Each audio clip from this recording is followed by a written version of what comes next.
What's going on, everyone? This week, hamstrings, hair ruffling, and hamstrings. What's going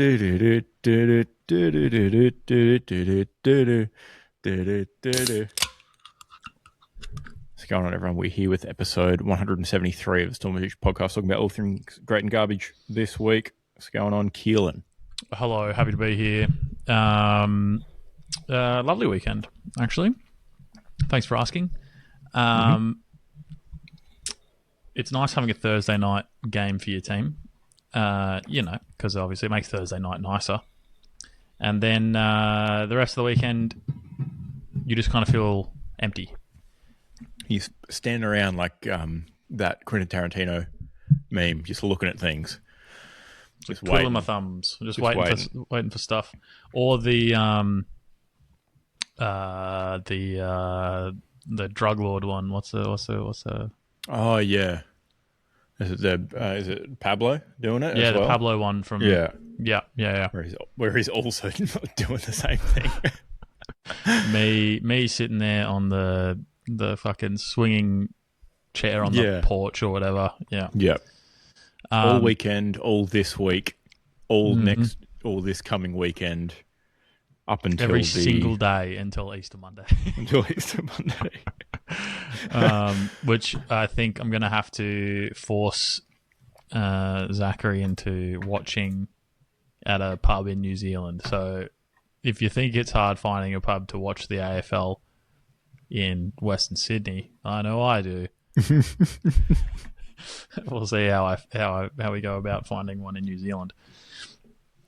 I'm assuming KO thinks that New Zealand is still Australia, it'd be fine. Right? Like IP address wise, so that won't get locked out. Be okay. I don't think so. Otherwise, I'll do the old classic over there 7-day trial of X and Y VPN.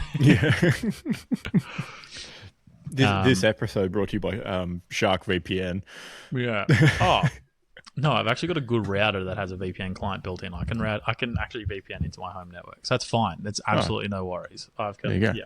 So there you go, everybody. Then. Get yourself a Unify router, and when you're overseas, just zhuzh back into home and watch the footy for free. Tap back into it. No need to use promo code Storm in the Beach. Don't forget the asterisk at checkout because you just get a Unify router instead. It's a very long promo code. Storm in the Beach. Don't forget the asterisk. Don't forget the asterisk. Apostrophe. Yeah, Storm in the Beach, don't forget the apostrophe. Ironically, there's actually no apostrophe in the promo code. No. Just the full word apostrophe. That's right.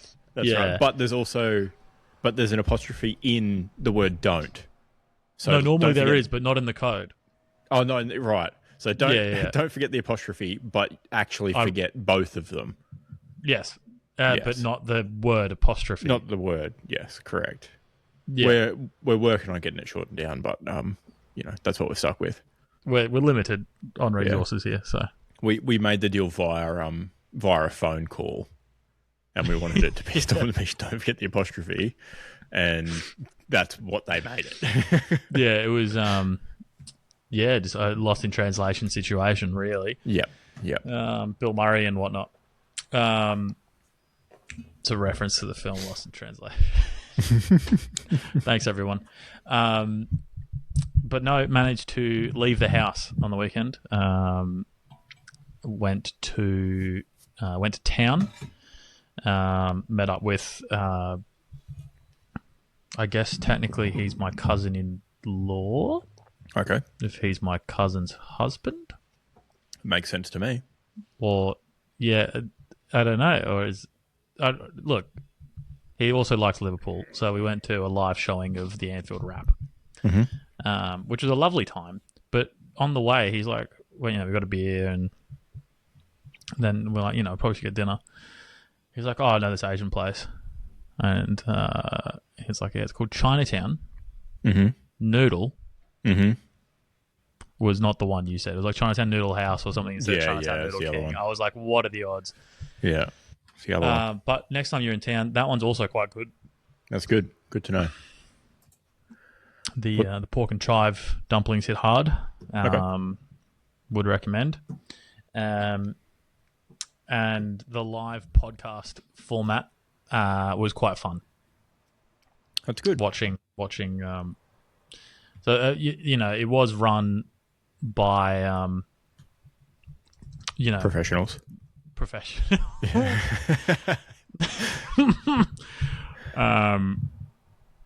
No, and I forget his. Oh, Neil Atkinson. So the main guy, you know, the sports journalist Neil Atkinson, writes books and stuff. And you know, I like the content that he's in, so that was great.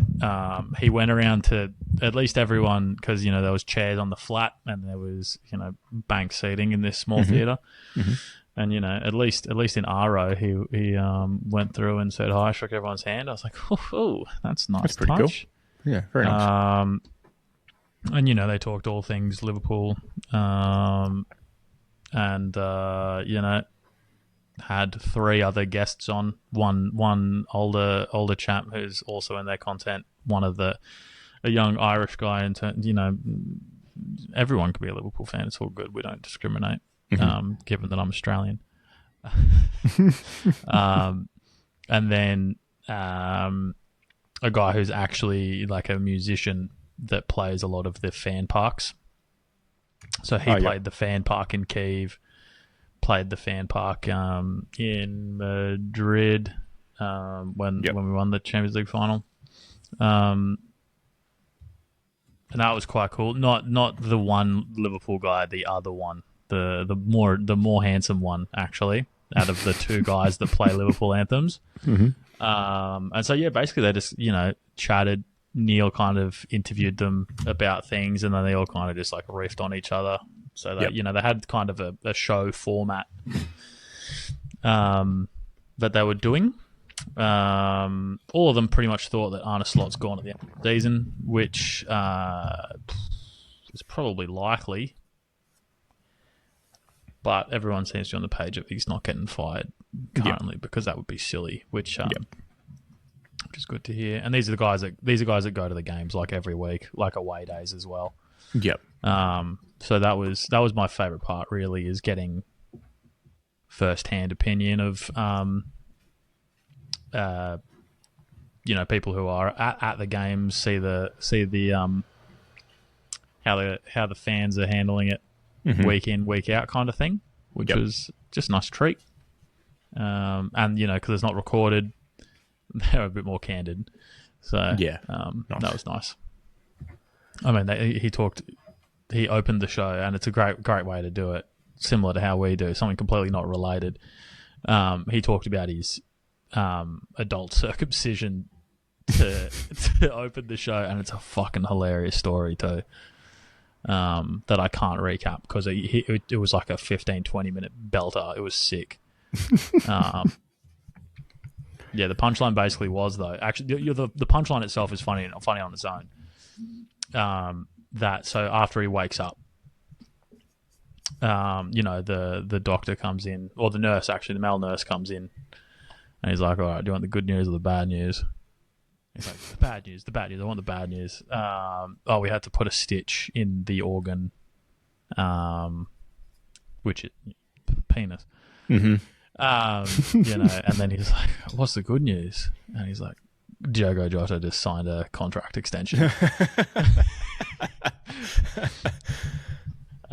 Before that, he said, I should have, yeah. So he opens the show literally by saying, all right, I'm opening the show. The punchline is Diogo Jota, you're allowed to laugh. We're all like, fucking what? And yeah, you know, fucking 15-20 minutes later, it's a good one. So yeah, nice. I'll allow it. So basically, moral of the story was, though,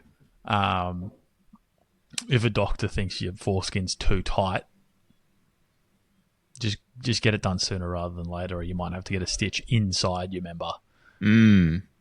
Which seems like a bad time. That does seem like a bad time. Yeah, so it might be put under elective surgery, but you should elect to do it as soon as possible.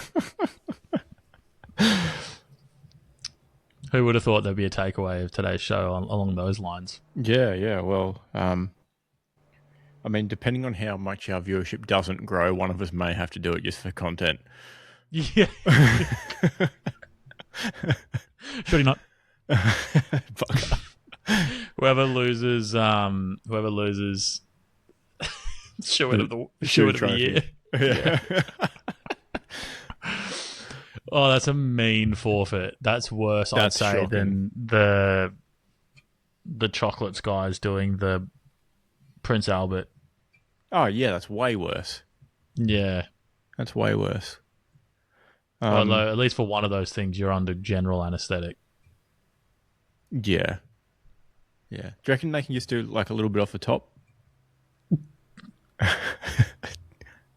That is a classic joke in the way that you tell your mate he needs to, as whenever you drive past someone, this is, there's a place in Southport that has the flashing sign. It's like circumcision. Yeah. Mm-hmm. Like, yeah, mate. Sorry, you need to come in for a trim. Yeah. Exactly. Leave the back and sides just a little bit off the top.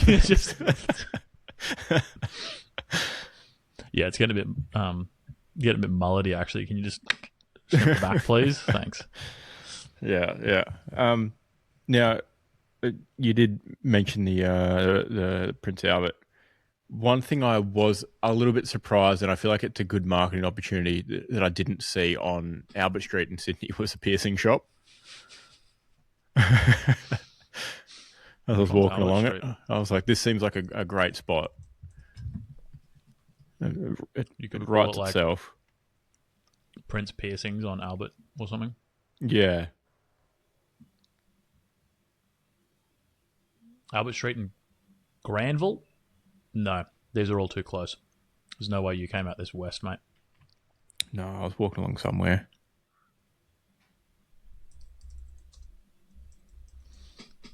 Right in the beans it is. Yeah. No, that's also not it. I give up. There's too many Albert Streets around. But yeah, someone should do that. It's not going to be us. Because I do feel like if you do that, you're going to end up with potentially lots of people coming in for that particular procedure. And I don't want to be that guy. Yeah, true. Right down by Circular Quay. Circumcision Quay. Right down in the beans there. That's where it was. So you could have Prince Alberts and circumcisions. Yeah, exactly. Yeah. It's a one-stop shop, really. Yeah, all you need. Thanks for asking. Yeah, had a great week seeing you in person. Delightful. Was that last week? 48 hours in Sydney. Yeah, it was. Feels like that was 2 weeks ago. Yeah, no, nice little midweek break for me. Delightful. Yeah, 48 hours in the city. My God, it's busy. I certainly couldn't live there, but it was a nice visit. I was smack bang right in the middle of things too, which probably didn't assist with how busy it was. But it was obviously it was fairly warm. It wasn't cold, I would say. But as far as greyness goes, combined with the architecture, it kind of felt a bit London-y. A smidge. And it's very like, you don't get that in Brisbane. They knocked all the buildings down. It's quite a nice city. Nice stroll through the botanical gardens, etc., etc. The biggest thing I did was have 3 different Asian meals in the 48 hours that I was there to really take advantage of the multiculturalism that we sort of lack here in country New South Wales. The old Rome. Yeah, get the Asian old food. Country Town Bowls Club Chinese doesn't quite cut the mustard, unfortunately. I can picture what the sweet and sour pork looks like from your Bowls Club. You can. Yeah, you can. We're talking both red and green capsicum as well. And there's chunks of pineapple in it. Huge fucking chunks of pineapple. Yeah. But yeah, having Thai at 4:00 and then dumplings at 7 after a few pints was delightful. And then the following day, prior to going and seeing Old Dominion, on our way over there, we stopped in Chinatown, went to Chinatown Noodle King, which is the other place. Highly recommend also. Over 1,200 reviews on Google, 4.5 stars. So, and it is the epitome of what you want in Asian restaurants. It's probably 40 years old. Mm-hmm. They haven't once, since they've opened, redone the decor of the restaurant. It's all food. You don't want that. None of the... Don't redo anything. None of the decorations. You don't want fancy restaurant. You want faded menus. It was just delicious. It was outstanding. We ordered way too much for 2 people. It could have easily served 4, no doubt. And that was $97, including a beer and Coca-Cola, for definitely enough food for 4 people. Wild. Really no nonsense. And this was a more technological approach that I liked, was there was a little buzzer on every table that you could hit, and it had like 3 buttons on it. It was like service, bill, whatever. I think they all just did the same thing. It just buzzed. But like, instead of them, running around looking at tables and asking you how your meal is halfway through, you're slurping in some noodles or something, just call them when you want them. Hit the button. I presume they're normally busy too, given the amount of reviews. Yeah, so, and there was a lot of seating, and there was probably 5 tables of people in there, and this was at 5 p.m. on a Wednesday night. But there was, plenty of vacant seating still. It was delightful. It was very good food. Someone's taken their Google review too seriously, though, just quietly. Looks like they're trying to get published for a magazine. They did say the service was a 1 out of 5. Obviously not a fan of the buzzer system. Grow up, like, honestly. I don't want to have a conversation with staff most of the time. I understand if it's like a tasting menu kind of place. Yeah. If you got a specials board to run through, sure. Otherwise, like, drop the menus, disappear for a while, come back and ask if we want any drinks, and then disappear again until we're ready to order, and we'll hit the button. And then other reviews go the other way, where they start with, as you walk in, the ambience is non-existent. Food is fucking incredible, 5 out of 5. Yes, exactly. Food looks good. It was good. I have photos of... were they hand-cut noodles? Trying to think. I don't even know if I got a noodle dish, because I had noodles the day before. We got like a potato and pork hot pot thing that was sizzling away with a bunch of chilies in it. Bit of theatre going on with it sizzling away. Yeah, it was very nice. It was served up in like a little mini wok, which was nice, rather than like the big cast iron sizzling plate. That then have the big fuck off cutting board with the insert cutout too. Yeah, they're a bit much. Exactly. But yeah, it did take photos of most things, except for the last meal that arrived at the table, which was the braised pork, which I remember to take a photo halfway through because it looked so good, and it was just like, put it in your mouth and then close your mouth, and it was just gone. It just melted, just disintegrated. It was delicious. Spring rolls were excellent as well, lovely and crunchy, bit of extra crispiness on the outside, sort of bird's nest kind of vibe to it. Yeah, the vermicelli, I'm seeing them everywhere now. Yeah. The rice noodle, wrapper on the spring roll, absolutely banging. So good. Yeah. I don't know who started it. I'd like to thank them personally. And 5 little chubby ones too in the serving, not 3. 4's an easy split, but let's be real. Like, if you're there as a couple, one of you's eaten more spring rolls than the other. 5's probably optimal number. It's this guy. But no, it was very, very good. I think cabbies are all the way back. Or some cabbies are all the way back after the introduction of Uber and, a billion other rideshare services. They stung me with some hidden costs. DD stung me with some hidden costs on the way into the city because I didn't want to pay $60 flat rate. So I ended up paying $52, which was meant to be like $38. And then on the way back to the airport, the first cabbie wanted to charge me $80, and I was like, nah.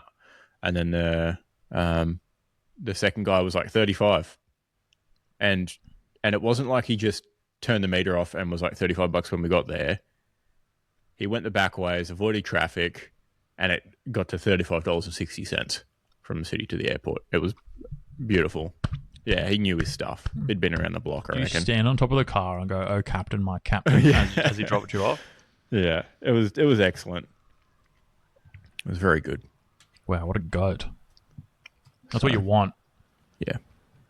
Was he a European immigrant?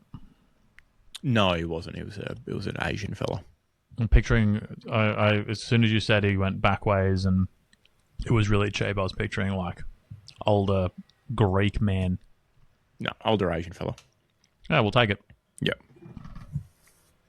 Very good.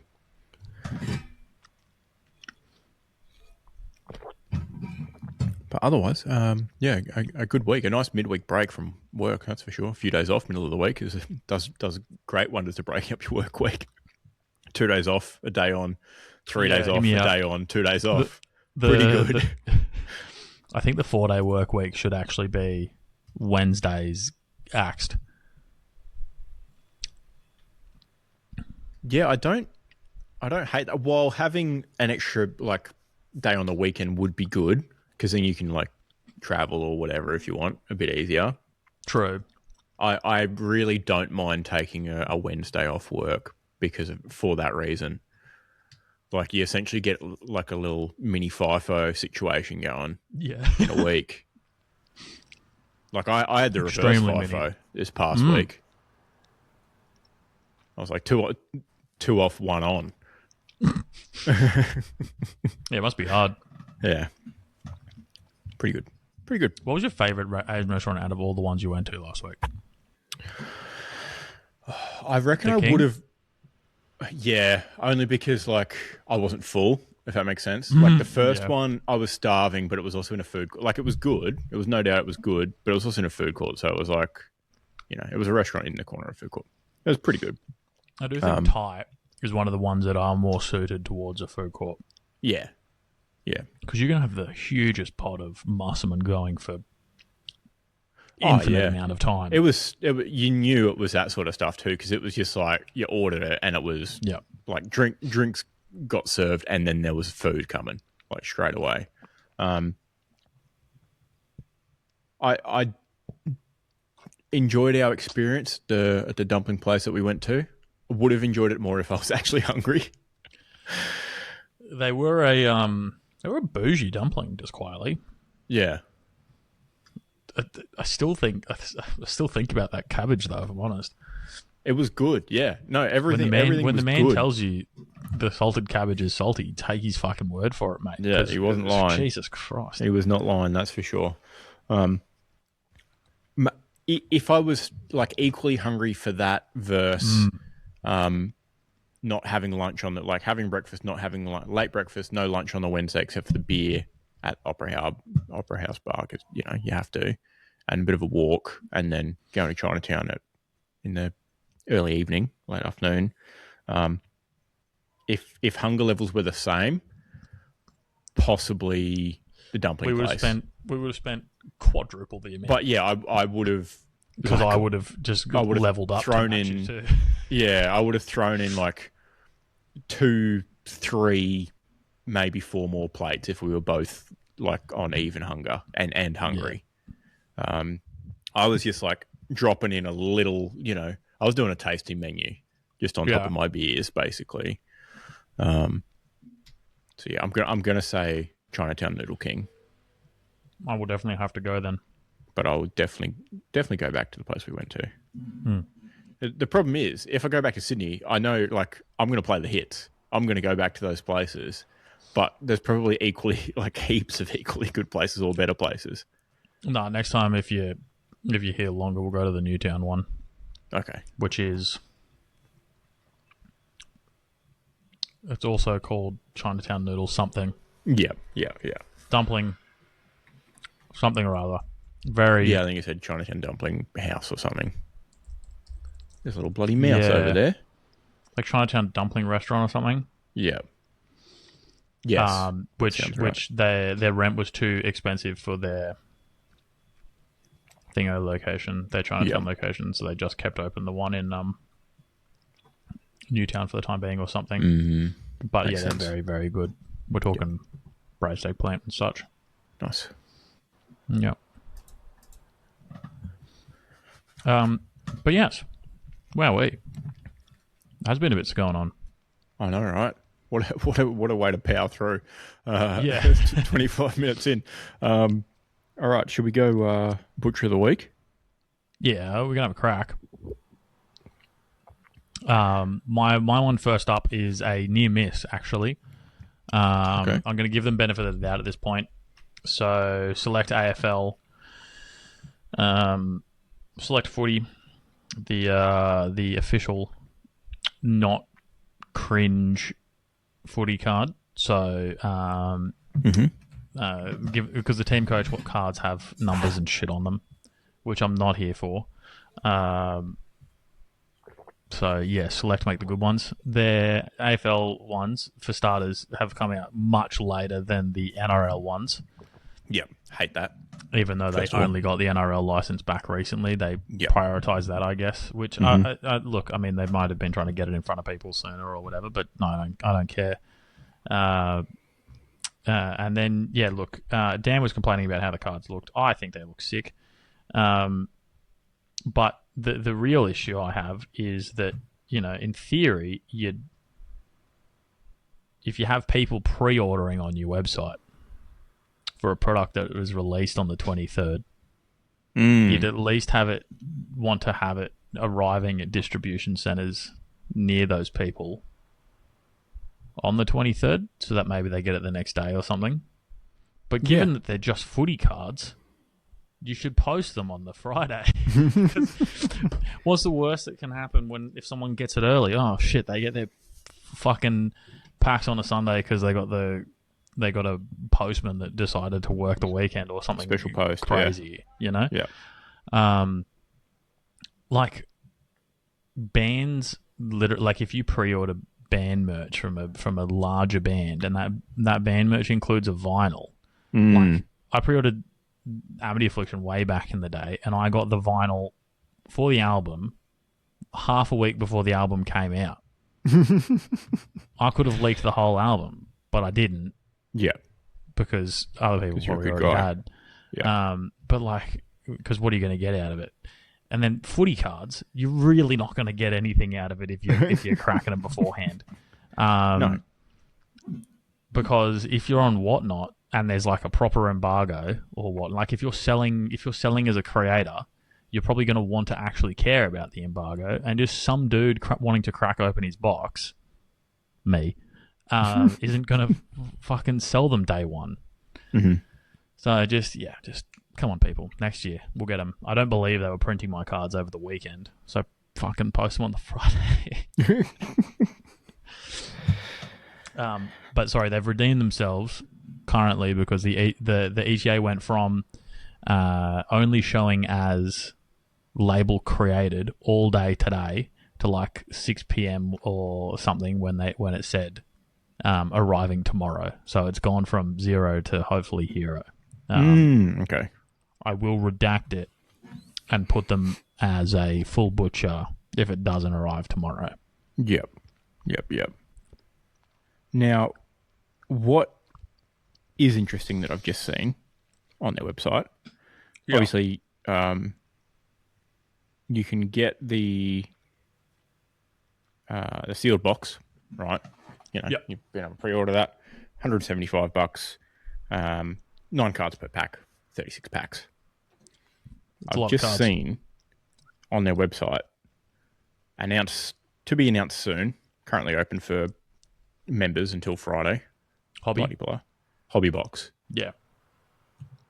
9 cards per pack, 18 packs, 250. What's the difference? More serialized cards. Oh, I see. Okay. At least that's how it worked last year. So gotcha. On the like the epic ones and the boom ones, they'd have those in different colors. Yep.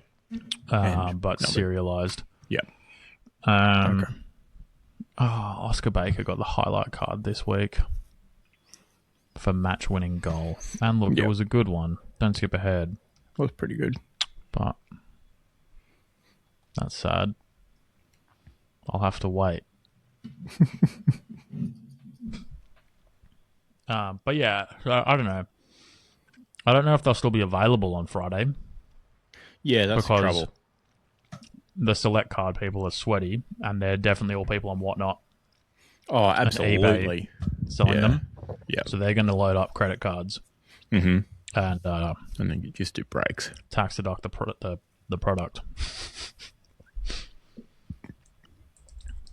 Write it off as losses. Yeah. But when they don't sell them. Haha.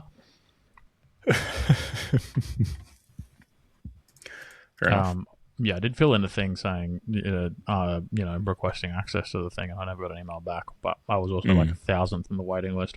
Yeah, probably. It's probably like bloody MCC list. Like it'll be 20 years before you get in. You joke, but like yeah. But probably. Yeah. Even though for them it's probably literally like two button presses. Yeah. But look, hopefully I'm in the listening at least, and maybe 1 year we'll get early access and get the boys or Whatnot stream. Who knows? Yep. Now, a little storm in the breaks near you. Should we take that name now? Probably. Don't forget the apostrophe. We should make that a password for everything. I thought now that I've said that.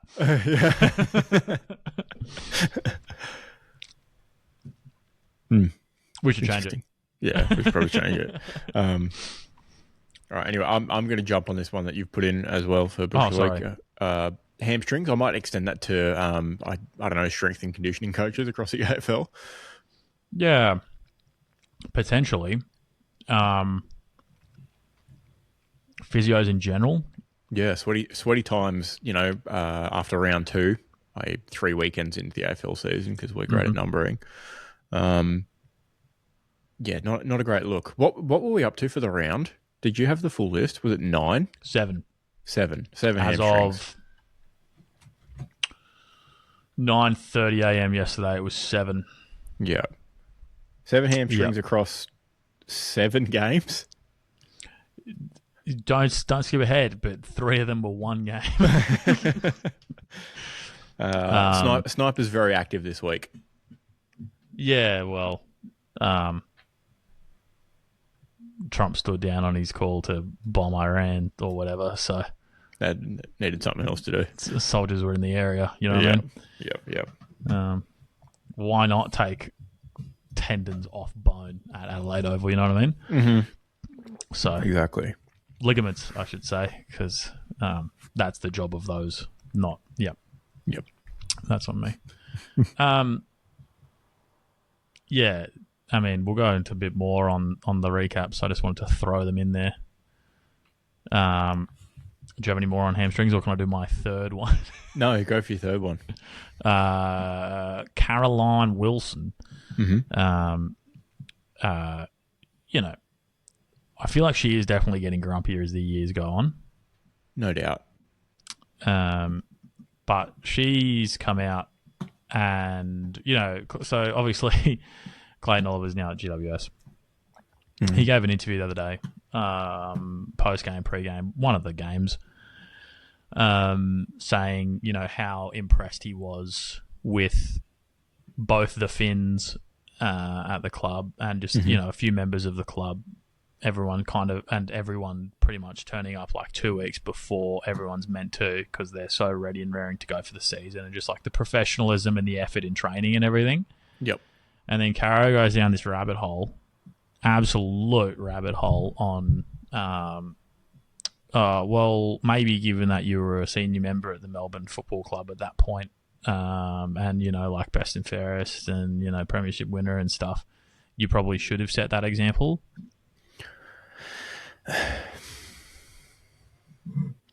And given other things Clayton has said, I think potentially there were other things going on at the club that made him not enjoy his footy too much on his later days at the Melbourne Demons. So,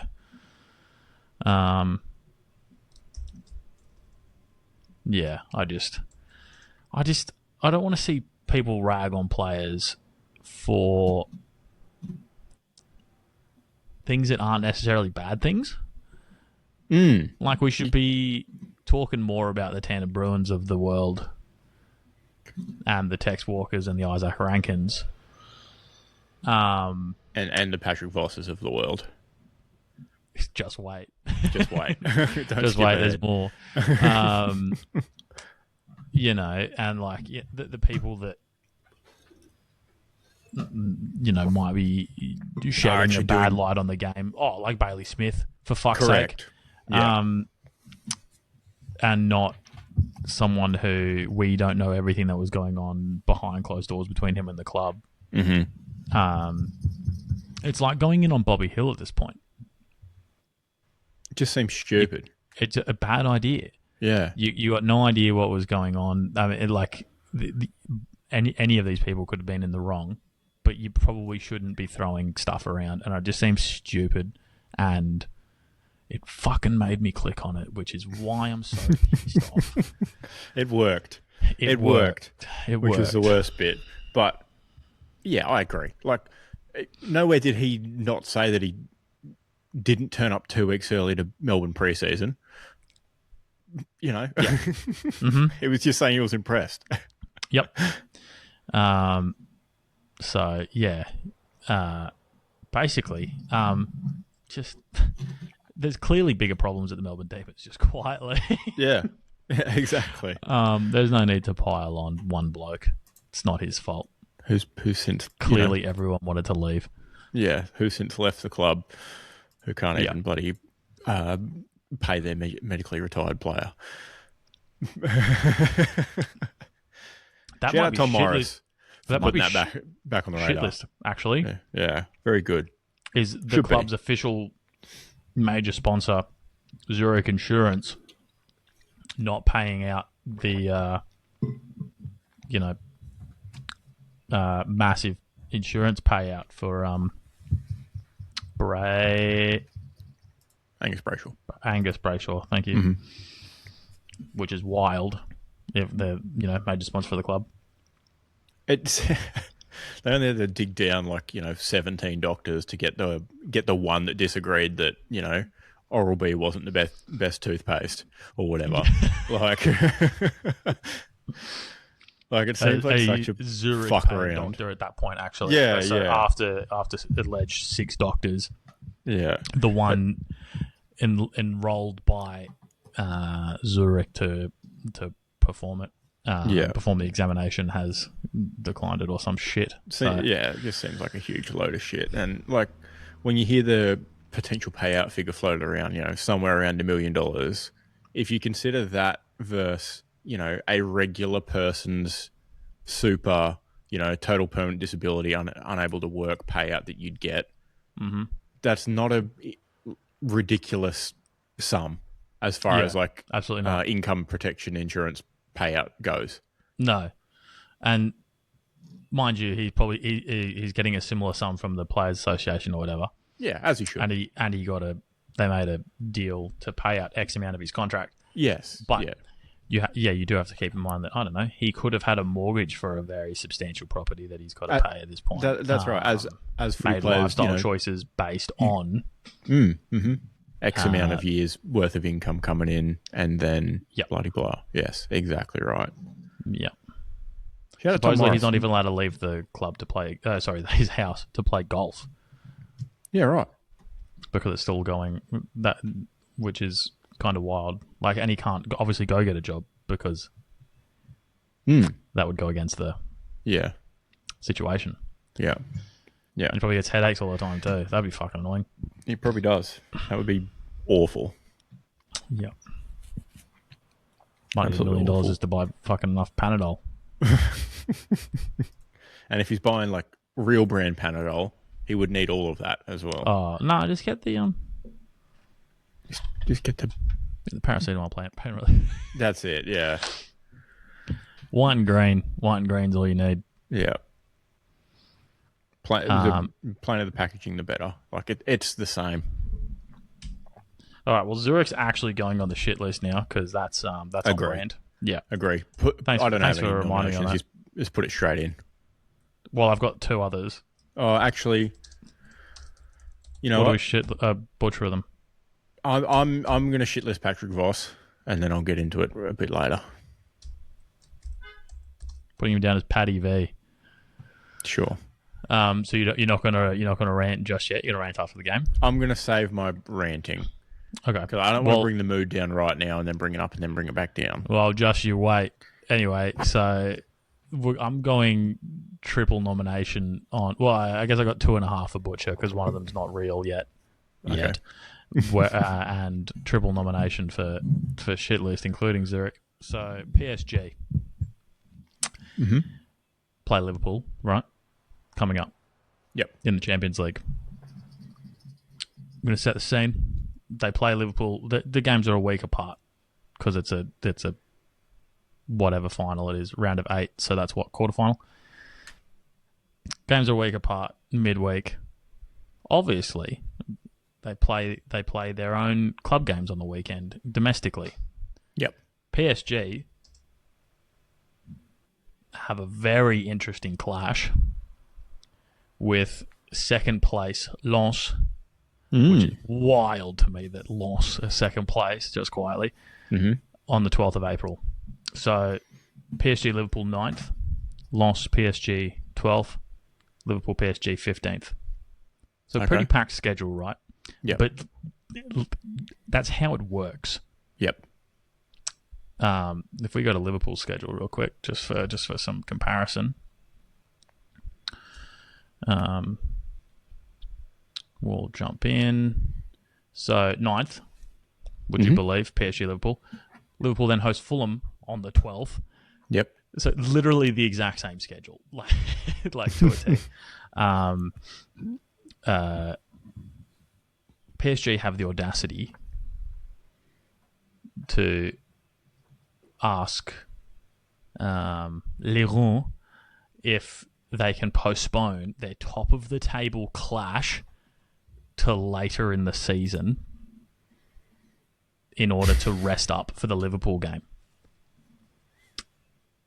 Thankfully, my good pals down at Lens have said, absolutely fucking not, because if we do that, we'll go from being in a really good position, being a lower budget side, coming in against literally the only club in the country during a busy period, to, if they delayed the game, playing no game, essentially having the Hawthorn schedule right now, having no game for 15 days. Yep.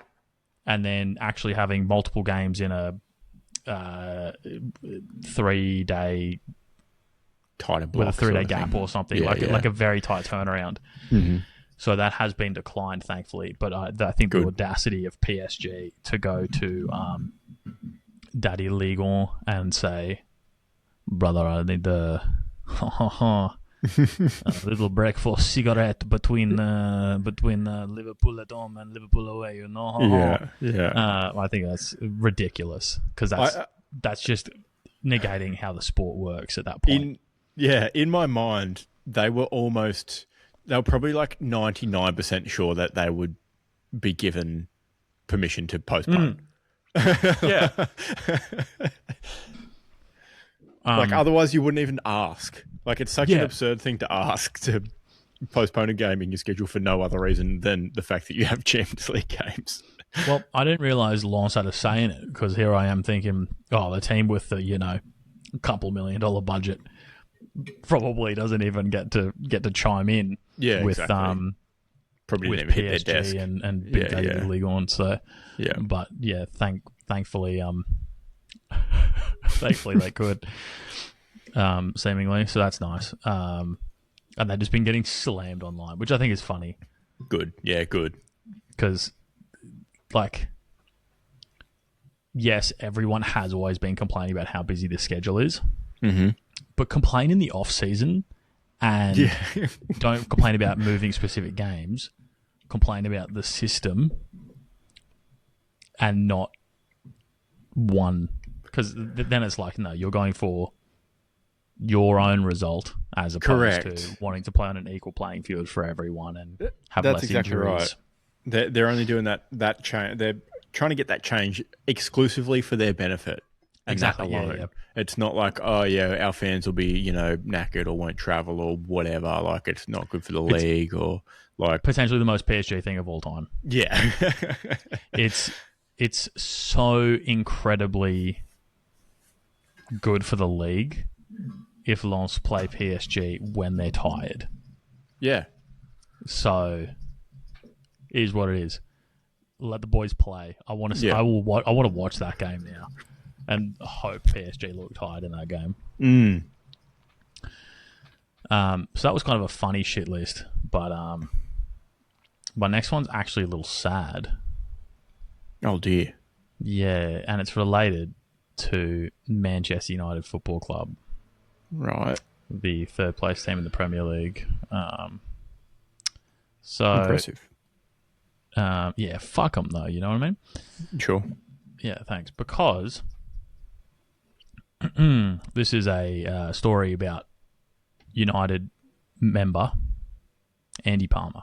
His family have had Old Trafford season tickets since the 1960s.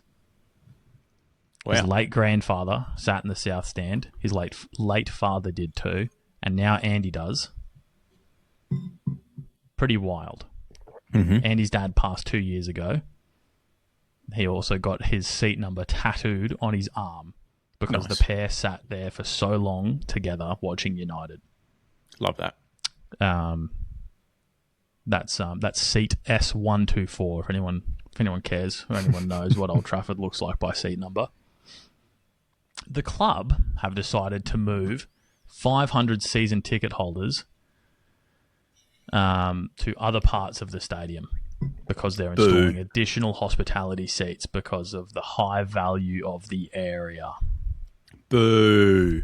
Big boo. Fucking boo. Just another thing that Rich Ineos dog is doing that's ruining. Like, I guess, look, the team are performing well or whatever, but like, is he not, like, he's stripping out spending and making revenue go up, but he's also stripping out culture. That's right.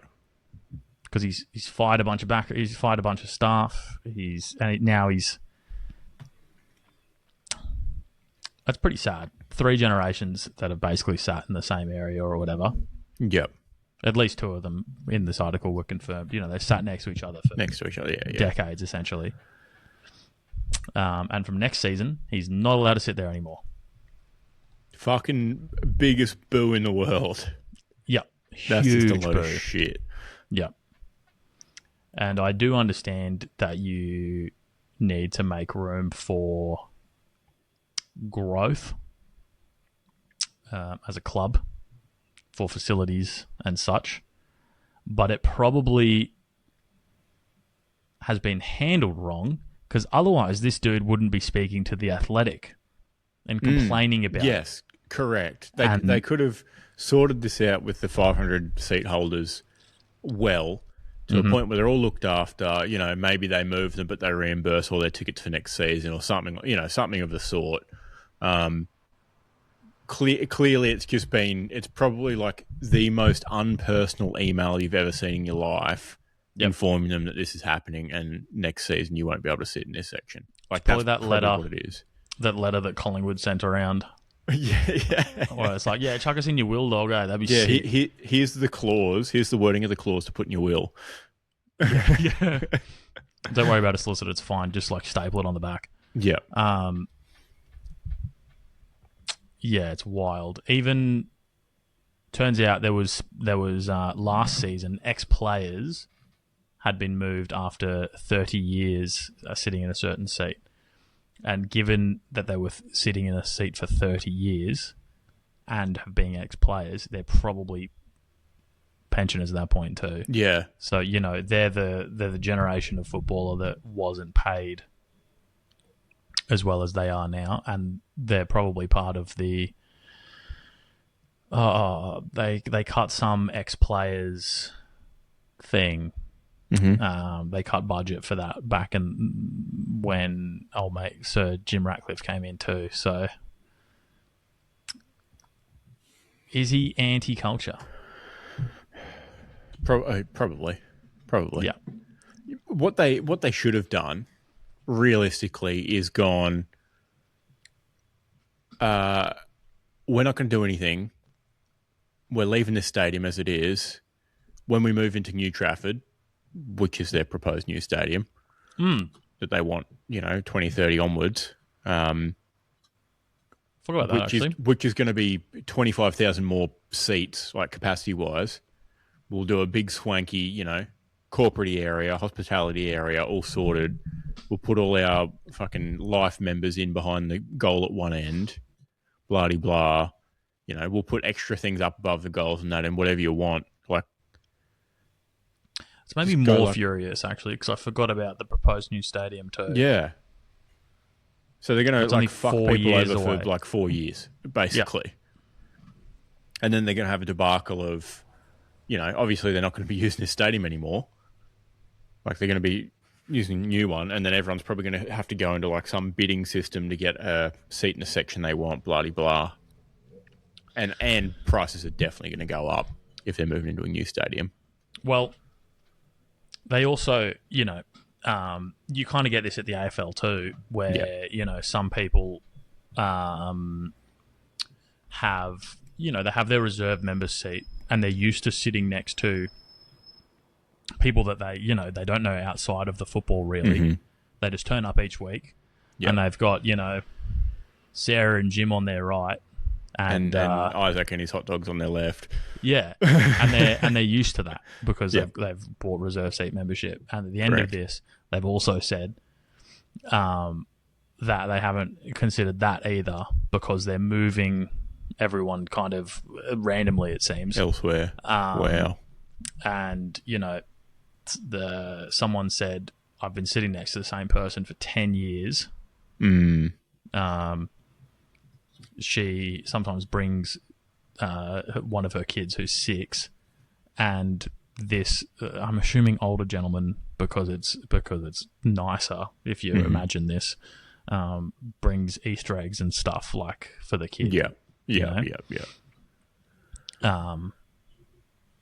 It's nicer picturing an old man and not just some 30-year-old dude bringing Easter eggs for the kid.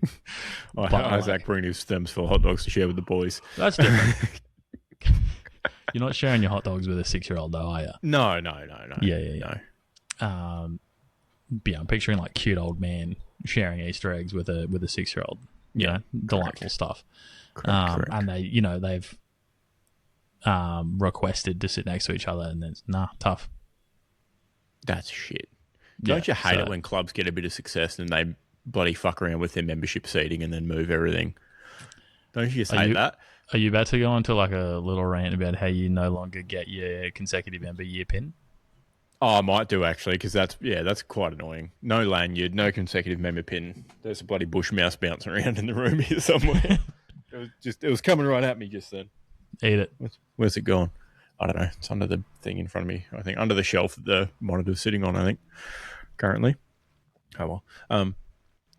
I'll be honest. I'm a little bit disappointed in the members pack. They probably could have saved the environment a bit. I didn't need 2 of the same keychain. I didn't need 2 of the same pin. Yeah, that was weird. I didn't need 2 of the same bumper sticker. I got the same, thing. I got 2 of the bumper stickers last year, but I guess, default into the, separate memberships being the AFLW one and the other one. Obviously, I got a separate, the W pin. But what am I going to put those pins on? Because I've put them on my shirt, I've got to take them off my shirt to wash the shirt. Whereas if, this one from last year, which has my card on it, they obviously don't do the access cards anymore either, has my consecutive years pins on it, which are perfect because they weigh the lanyard down so it doesn't get caught in the wind. And then it can just stay on there. But I don't know. Whatever. It's fine. Cards and strays, because they're not going on the shit list, because surely No. Who wins? There's some fucking good ones in there. There are some good ones. There are some very good ones. Oh, I suppose who wins Butcher too? Fucking hell. It's got to be hamstrings. It's got to be hamstrings. I think hamstrings. Yeah, hamstrings Butcher of the week. Caro being grumpy is just kind of Caro, isn't it? So yeah, that's pretty standard. Yeah. Preach, sister. For me, it's the United thing. I think it's the United thing as well. Yeah, not just because I don't like United, but it's the most like feels kind of shitty gross. of PSG, but it's not unexpected because they basically own the country at that point. We all know that after they signed Mbappe and gave him the keys to the Eiffel Tower, etc., etc. And then moved him on. Yes, exactly. Zurich shitty, but also unexpected because it's an insurance company and they're money-making businesses. They don't actually aim to pay people that money. Is expected. Yeah, is expected. Yeah. We might have a redeliberation after my rant about Patrick Voss. I think just impact wise, I'm still hard leaning United, but we'll see. Maybe we'll see. It's bad when it's a New York Times athletic article where there's no paywall. Oh, yeah, no paywall at all. Yep. Just letting everyone see it then. Yeah. Yeah, just like, come in, bud. Come read this shit. Yeah. Let's have a read how diabolical this is. And the dude in the dude in the alley opens up his jacket and it just says, "Man United move life members." Yeah. All right. Should we get into footy? Well, we're done with the list, sub an hour. So yeah, cool. Let's get on. Very good. All right, here we go.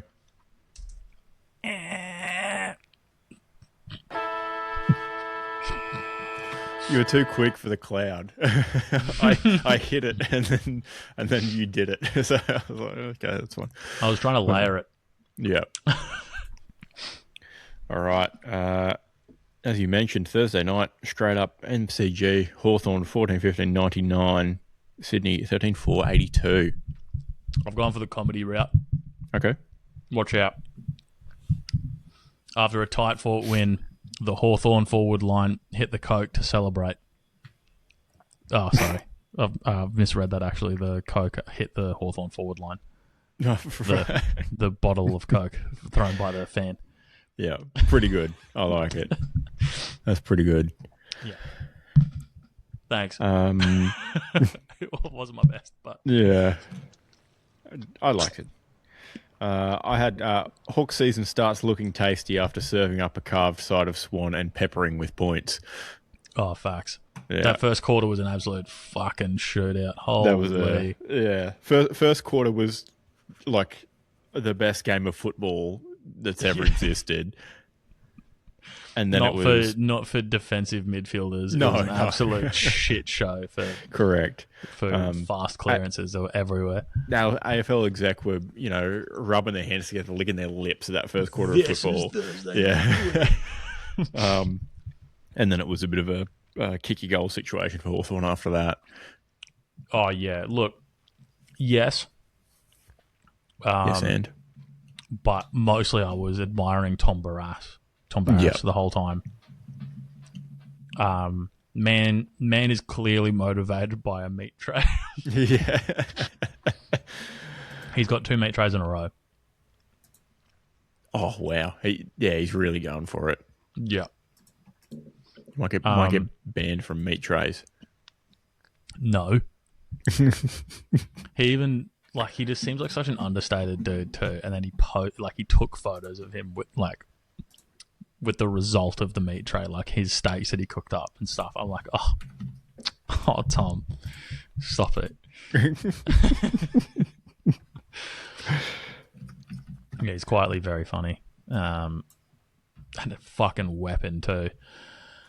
Yeah, he's pretty handy at footy. Yeah. And you can, especially the way the Hawthorn backline lines up, because the strategy seems to be, all right, boys, we've got 6 defenders, don't work as a group, just like fucking win your matchup. Just everyone one-on-one. And tell you what. It works. It works. Obviously, like, those higher entries, moving up the ground, obviously, you get the free man every now and then. Yep. But yeah, no, pretty good, and you love to see it. Just like to point out also that the Dylan Moore of it all. Obviously, Jack Gonson kicked 4 goals for standard Gonson things. Standard Gonson things, it doesn't get highlight card. Also, interesting. Look, there was someone who kicked 7 straight and didn't get a highlight card either. Someone breaking into your residence. Emma, are you okay? Yeah. Okay, she's all right. she's dropped a glass that didn't break by the sounds of it. No, just kind of kept bouncing around. Yeah. But yeah, no, the Dylan Moore of it all is his role. To quote everyone's favourite export Adelaide player that I'm blanking on the name of. Jesus Christ. Kane Corns. So quote Kane Corns quoting Sam Mitchell. He tells Dylan Moore that he should be high up the ground enough towards the middle that he gets 20 disposals, like on the footy enough that he gets 20 disposals, and up forward enough that he gets 3 goals. He kicked 3-1 with 22 disposals. Tick. Yeah. Tick. Yeah. You just love to see it. From a high half forward, I think what more can you ask for, really? Yeah. And Mitch Lewis is back in the goals too. I think I dislocated my shoulder punching the air when he kicked his goal.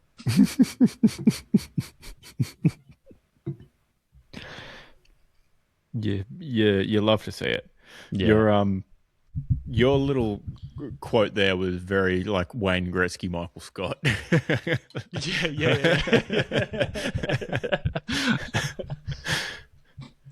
Yeah, inspired by. One final thing that's a bit of a gripe with this game is actually some of the 50-metre penalties that were paid. So, Jai Sarong. Trying to remember. Jai Sarong. And I love the bloke, right? Jai Sarong gets tackled with the ball after like a not 15 call or like a touch off the boot call. Yep. But it's Thursday night at the MCG and the house is pumping. Yep. Doesn't hear it, obviously, because he's clueless when he gets cleaned up. There's no turnover. Just we'll pay the mark. Yep. Give the player the benefit of the doubt. Similar thing happens in the way that so ball came in to Sydney forward. I think it was Logan MacDonald. He gets a touch from someone and then gets a touch from Logan and then it gets marked. Yep. So it doesn't look awfully lot like a mark. In the way that it wasn't just a bunch of players going for the ball and everyone touched it on the way to the ball. It was like deflected. Bounce. Like very obvious touched deviation caught. So I probably wouldn't call that a mark. Yep. I haven't read the rule. But they pay the mark and Scrimshaw, not fucking hearing anything, lights him up, brings him to the ground in a very safe tackle. 50. He's already been paid the mark in the pocket, 15 out from goal, and gets to walk it in. I'd argue that if you're going to pay things related to, judging a player's ability to hear, you probably should just assume that no one can fucking hear anything you're saying and let the boys play. I think so. Yeah, I think so. Especially since the Jai Sarong one, I think, was inside his defensive 50, which would have led to a goal that it clearly didn't by paying the mark. Yep. So, it is literally the exact opposite of probably what should have happened. Whereas the Scrimshaw result is you've paid a 50 that, I mean, he would have got the goal anyway. It just feels kind of like, why are you doing that? Yeah. You know? Just good old-fashioned consistency. We're just back at it. Yeah. There was some interesting holding the ball calls too, but Chad Warner was actually the negative beneficiary of that. So, like, literally received and absolutely annihilated within a split second and called holding. But like he may have darked or he may have fended or some shit. There has been calls for like team holding the ball in previous years by some of the pundits, where it's like if you give a hospital handball to someone, like that's your team prior, and you should be punished for that. They were essentially that. That was essentially what that was. Yeah. That's wild. That's cursed. That is kind of crazy. Yeah.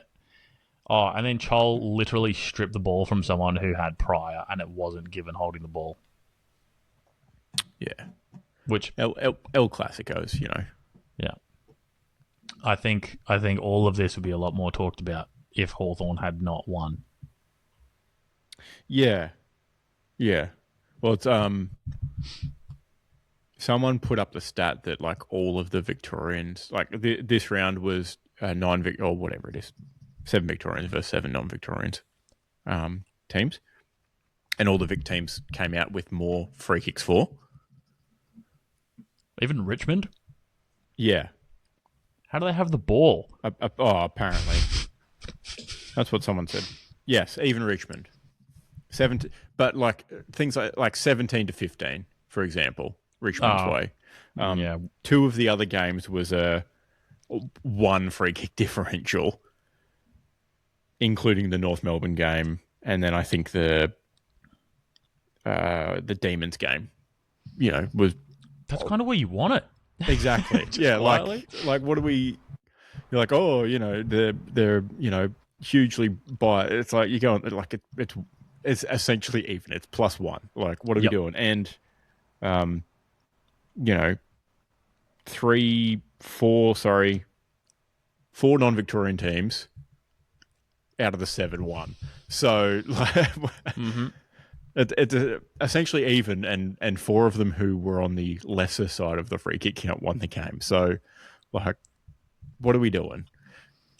I'd like to point out, if you're going to complain, like, pick something big to gripe about, because you're just making us all look bad at this point. Hawthorn did get 27 to 16 free kick count, but I shit you not. The impact the other way actually felt more. But like, the free kicks were incredibly legitimate, except for the ones I've complained about. Yes, but like also if you look at the if you look at the score line, like that makes sense. 29 shots to 17. True. Like you're expecting one team to probably have more of the ball, more free kicks, etc. Like that's as far as scoring shots goes, that's a domination. It was just the way it played. It you know, Hawthorn kind of like at the moment that kick handball game. Yep. Right. Then the run. Yep. Whereas Sydney are like, mate, fucking straight away gone. Yep. So yeah, you can imagine there's not particularly a lot of time when Sydney are on the ball to actually give away a free kick because they just score straight away. Exactly. They have the ball for 15 seconds and they've got a goal. Yeah. The margin doesn't, I don't think, indicates how this game actually flowed. Because watching it felt like the Hawks were just like, they were literally just spanking them the whole time. Not the first quarter. Not the first quarter, but outside of that, it was it felt like a legit spanking pretty much the whole time. And it was just Hawks beating themselves by not kicking goals. It was, it felt like that, but I think it was definitely thanks to the defense that they won. Yeah. As well. We won. Last quarter, 5-5 to 1-1. And they won by 17. But one of Hawthorn's goals was actually after the siren. Yes. And it didn't feel like Hawthorn had actually locked in the win until a minute left. Yep. Because Sydney could literally score 2 goals in 30 seconds. Yep. Yeah, correct. All right, should we move along to Friday night, Adelaide Oval? Yeah, sorry to hock along. Adelaide Crows 13-10-88. Western Bulldogs 14-10-94. Okay. Do you want me to go? No. I just need to hit a voice for this a little bit. Cheese, everybody. Even Libba tore a hamstring this week. Dogs by 6. Nice one. That's pretty good.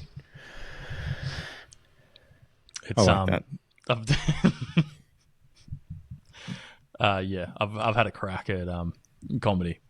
I'll be honest with you. First 2 games, probably not your best work. But I still liked them. Yeah, thanks. Yeah. It's gone for something different, you know? Yeah. It seemed like the Crows had all the proof they needed to roll the Dogs, but by a miracle it was Baker who rose to the occasion, cooking up his best half dozen to secure the win. Yeah, it's on brand. Yeah. Incredibly on brand. Thank you.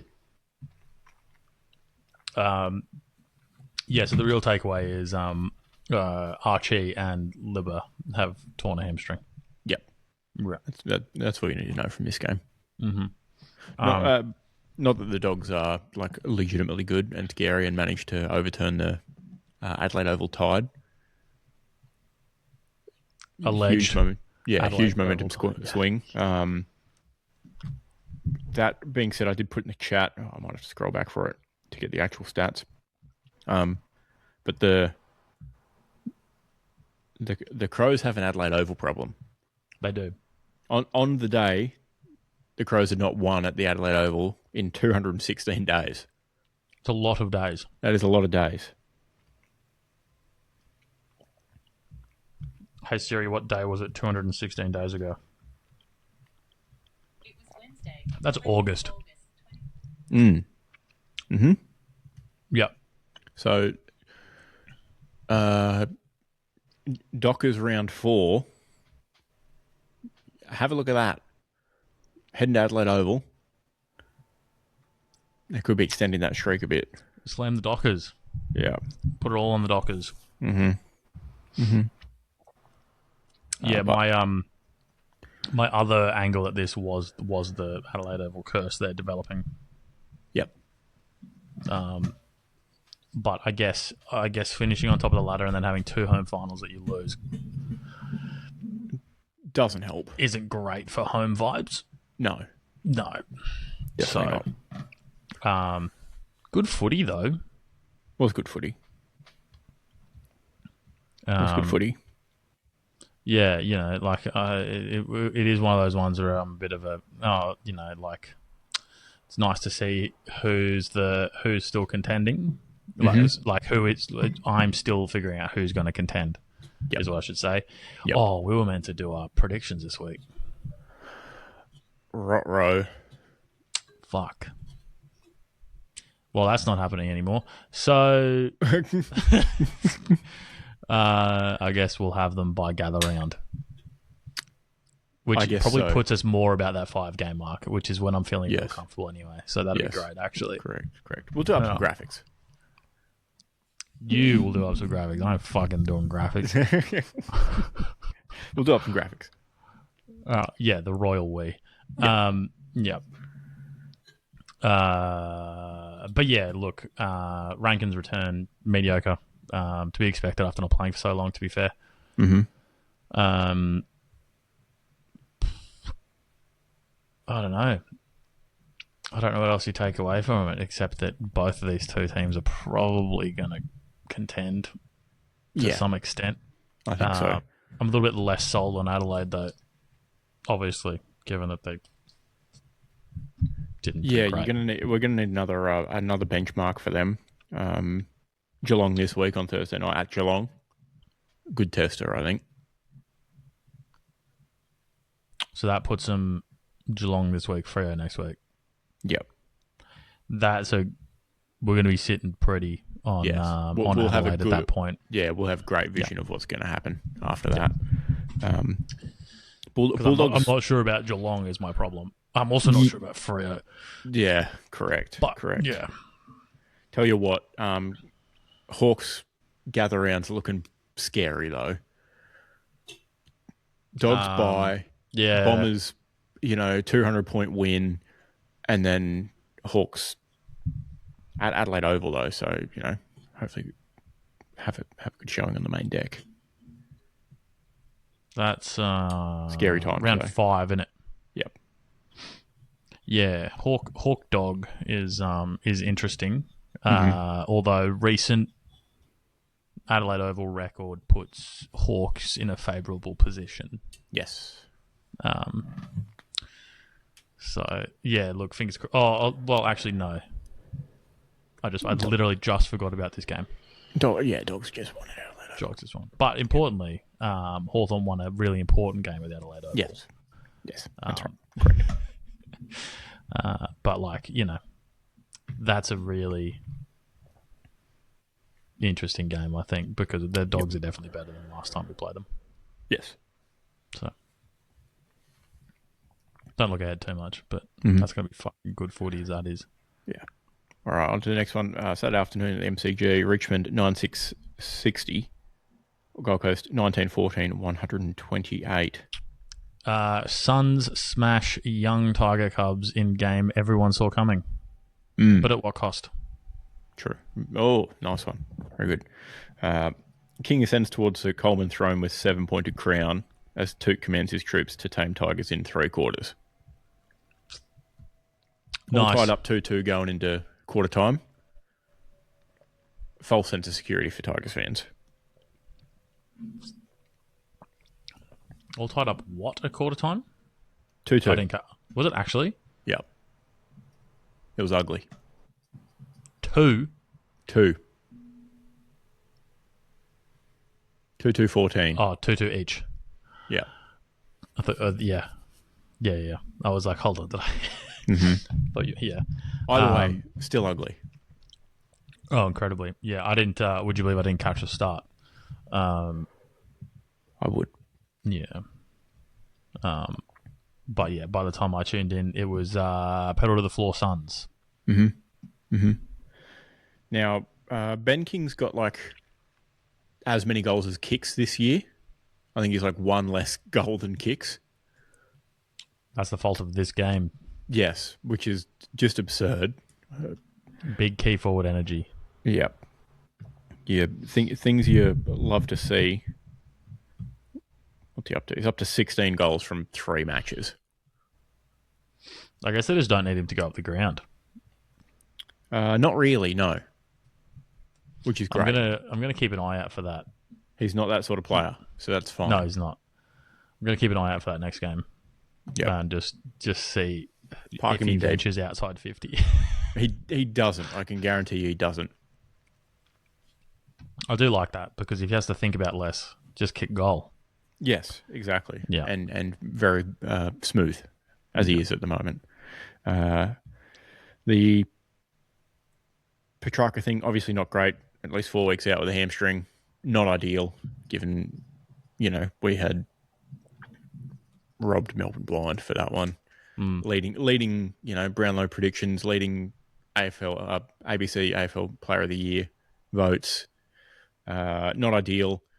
Still a bit off with Rao coming back, although, a quality player, current Brownlow medalist, waiting in the wings to come fill that hole. So that will be okay. What will be interesting to see how we plug that hole in the meantime.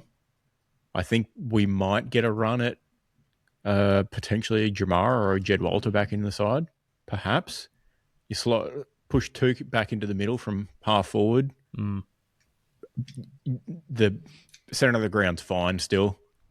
No issues there. Plenty of midfielders, plenty of players that can run through. I think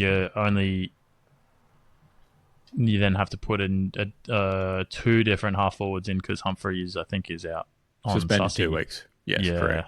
Correct. Which is good, but you'll if you have middle of the ground control, you can feed it to the big blokes. just quietly. So exactly. So we may see a club debut, or maybe Jed Walter come back in. Yeah.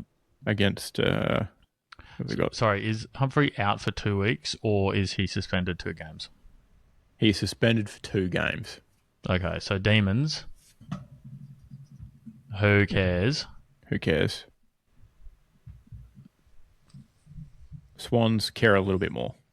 Henny will be back. Yeah. But we'll see. I think you'll be fine. Should be okay. Yeah.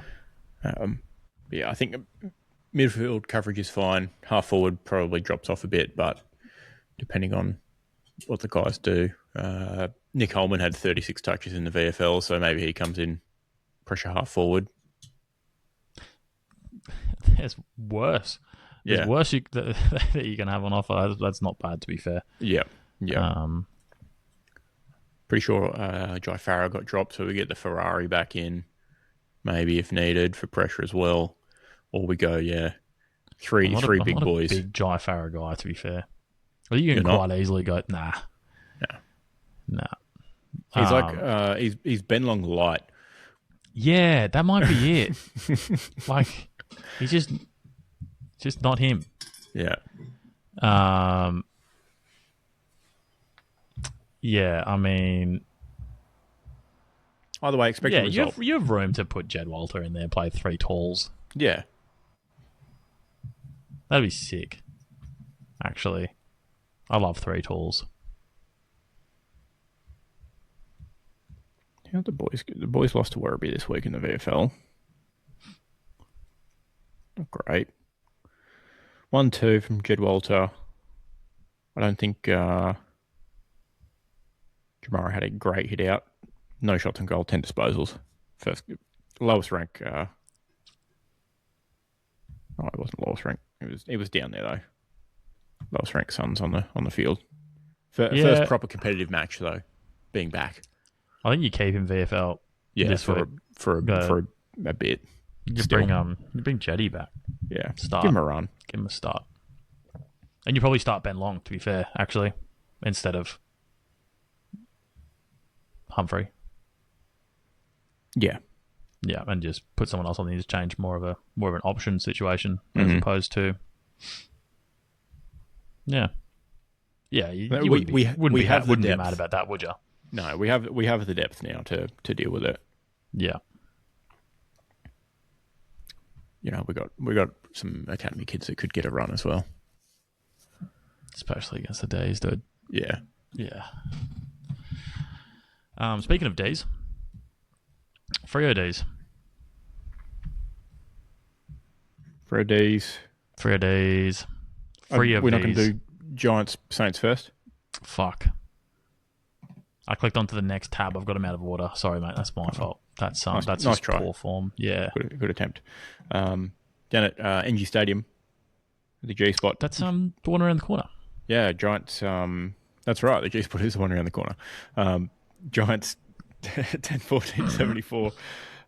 St Kilda 11-12-78.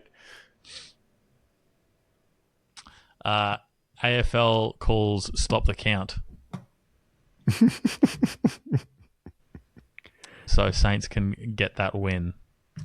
Nice. Saints enact divine intervention using lightning and time travel to smite the Giants. Oh, I forgot about the lightning too. Nice. And I also had Cyclone Adam Kingsley bring in almighty quarter-time spray on his coaching staff, but resulting tsunami not enough to swamp the Saints. That's good actually. Yeah. I also had one that I put in there and then thought, I probably shouldn't. Which is, you fucking love to see it. Those bright orange dickheads get dogged. But realize that probably can't be my only one. Yeah, fair enough. Of course, we did both reference the potential story of 29 seconds should have been added back onto the clock after there was clock issues. Yep. Official statement says there was a manual backup process for the timekeepers to resort to. However, they didn't do the process, which can be like me in the workplace sometime, you know? Like I write up a nice procedure for something. Yep. And then it doesn't get read. Yeah. But yeah, wild that you know the timekeepers got it wrong. But you know what would have happened? Would they have won? Maybe. I mean, that's definitely enough time to kick a goal in this day and age. Yeah. I was just trying to watch the replay, by the way, to skip back to the very end of the game to see, you know, where the ball was with 29 seconds left to go. And the AFL website has said, sorry, due to broadcast restrictions, the AFL and AFLW full match replays are unavailable outside of Australia and New Zealand. Love that. That's really handy. I am in Australia. Or New Zealand. That's good, actually. That might mean I can just watch KO normally. This is... Yeah.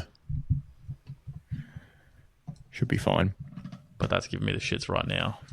Now, this match had, I think, a 50-minute delay to start. Which is wild. I had no lightning, dude. They didn't even... on the radio, they were like, we haven't even got to the coin toss yet. The teams were out warming up, and then they got told to go back inside. We haven't even tossed a coin.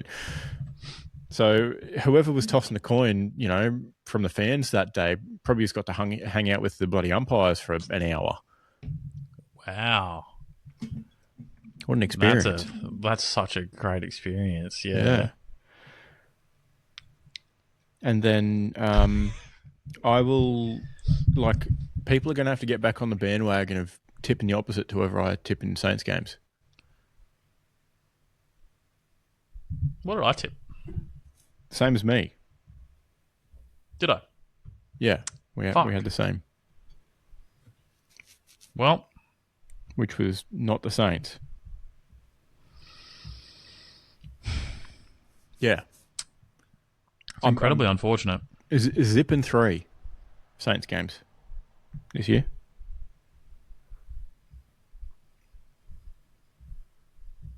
Are you tipping the Lions against the Saints this week then? I think I have to. Yeah, I might test the theory. I might back the Saints to get up. Back the Saints at home in the cathedral. Oh, it hurts so much. That is such a shit name for Dockland Stadium too, but it kind of works. For the Saints. Promised Land? No, it's a bit cringe, isn't it? It's also kind of, you know, the Promised Land is they need to put winning a grand final.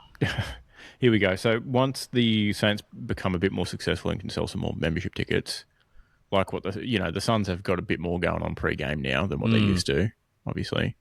The Saints are going to have to install like fake stained glass windows inside Marvel on their game days. Could you imagine? I've just given them the best idea ever. Yeah, incredible. And they've got like, you know, footy players in the stained glass instead of Saints.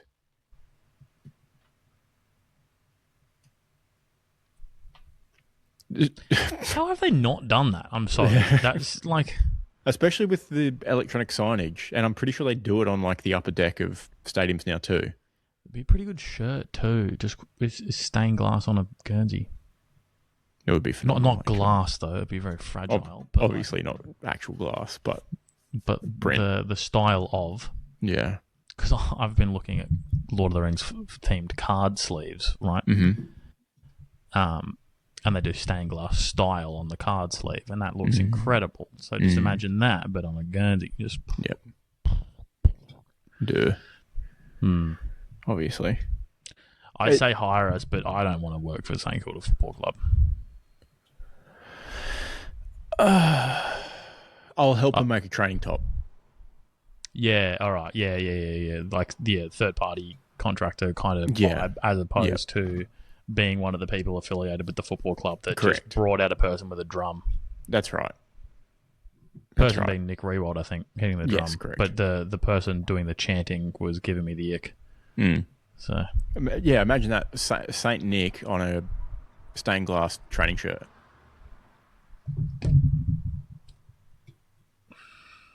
It sells itself. Have a gather round shirt yet? Oh, not that I've seen. I want to see Nick Rewalt with the full vertical halo like they used to draw in the fucking 17th century or whatever. Yeah, that'd be fresh. Well, St Kilda Football Club, you're welcome. You've just sold the most merch you've ever sold if you bring out one of those. Definitely more than that fucking stickman Guernsey you did. Yeah, fucking Guerns. Yes. Anyway, they somehow managed to not choke it away. Weird. Yeah. Potentially clock. That being said, a win here is probably not going to change the Giants' season based on injury so far. No, I have a feeling the way they played against Hawthorn was either, pure stylistic scissors beats paper. Yep. Or it was the... scissors doesn't beat paper, by the way. Scissors beats paper. Oh, sorry, it does. Yes, my bad. You had me doubting in myself my mind, so hard. The paper went over the scissors for a second there. I wasn't thinking I was drinking. Yes, correct. Yeah, whoops. Anyway. Yeah, it was either pure, I think it was all matchup. Or they had the emotional card. They played the kind of how Port did against Hawthorn the other year.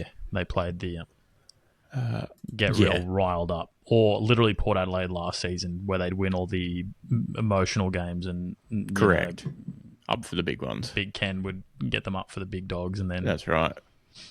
They'd lose to the Kangaroos or something. Yeah.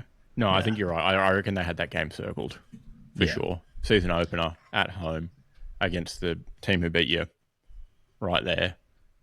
Yeah, and also you got to consider that it was back-to-back games against Hawthorn for them. Yeah. So they knew the matchup well. Had to beat a team twice. Yeah. Freo Ds then. All right, let's get into it. Optus Stadium, Fremantle 17-16, 118. Melbourne Demons 10-10, 70. I've actually got nothing. Okay. But I am going to quote Nathan Schmuck. No joshing around. Spearhead fires high-octane Dockers past Ds. With 4 goals. That's pretty good. Yeah, it's not bad. Yeah, that's pretty good. Yeah, that might be my best one of the day, and it's not even mine. Yeah, that's our quality sort of stuff. Yeah. Yeah, so Mr. Schmuck, if you're Schmuck? Schmook? I guess so. Schmook, maybe? Nate. if you want to jump on the pod, if you want mate. a Ghost Rider. No, jump on the pod. Jump on the pod. Hit us with your puns. Yep. Yep. He's definitely we'll throw some ideas your way. Like you can earmark some things for future matches. Yeah. Anyway, here's Isaac's Paddy v. Red. I'll do my rant after. I've done a headline and then I've got a big rant. Oh, you're treating the people today, aren't you? Yeah, correct. All right. Dockers, Tracy and Dudley trounced Dud Demons defenders as Seaman Brayshaw had the ball on a rope with a load of disposals. Cracker. Yeah, absolute cracker. Mm-hmm. That's pretty good. Can I hear it again?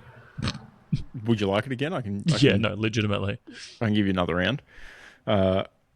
Dockers, Tracy and Dudley trounced Dud Demon defenders as Seaman Brayshaw had the ball on a rope with a load of disposals. Yep. Yep. It's the cum jack that did it for me. Yeah, I did the first bit and I was like, oh, wait, that's right. I got to get the semen demons in here somehow. Yeah. First, Angus Brayshaw, semen demon. Yeah.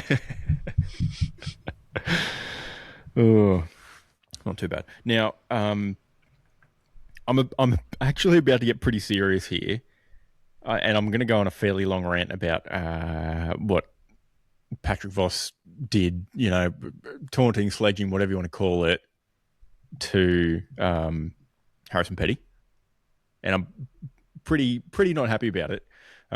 But if you're not, sorry, I'm getting messages here.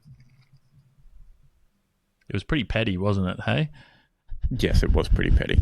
1 second. I'm getting distracted with messages here. I'm going to have to go on D&D. The boys are sending you memes? No. Essentially, getting into this, if you're not for blokes wanting other blokes to be better, this next few minutes is not going to be for you. So please feel free to skip ahead. When I know a few minutes, I'm expecting 15. Normally we're a don't skip ahead podcast. But if you just want to be shit forever, on you go. We'll wave our hands when we're up to the next game. So jump over to YouTube. If you're on the audio, I don't know. Good luck. Yeah, good luck. 15 probably safe. Skip ahead a bit, and then if I'm still ranting, skip ahead some more. That's safe. Yeah. Yeah, I'll be back in 10 minutes. If I'm not back, read the sign again. Nice. Okay, so I've not seen what happened here, this interaction called out in as much depth as I'm about to go into. But I'm over the moon with what the AFL did in issuing a fine about it. So what I'm understanding is that this is a Storming the Beach exclusive deep dive. This might be, yes, correct. Yeah, lovely. This might be the deepest dive of takes of this interaction that I've seen. So AFL obviously issued him a $1,500 fine for a combination of the rubbing of the head and the crying action. Something about misconduct being the label. Early plea, $1,000 fine. Bloody blah.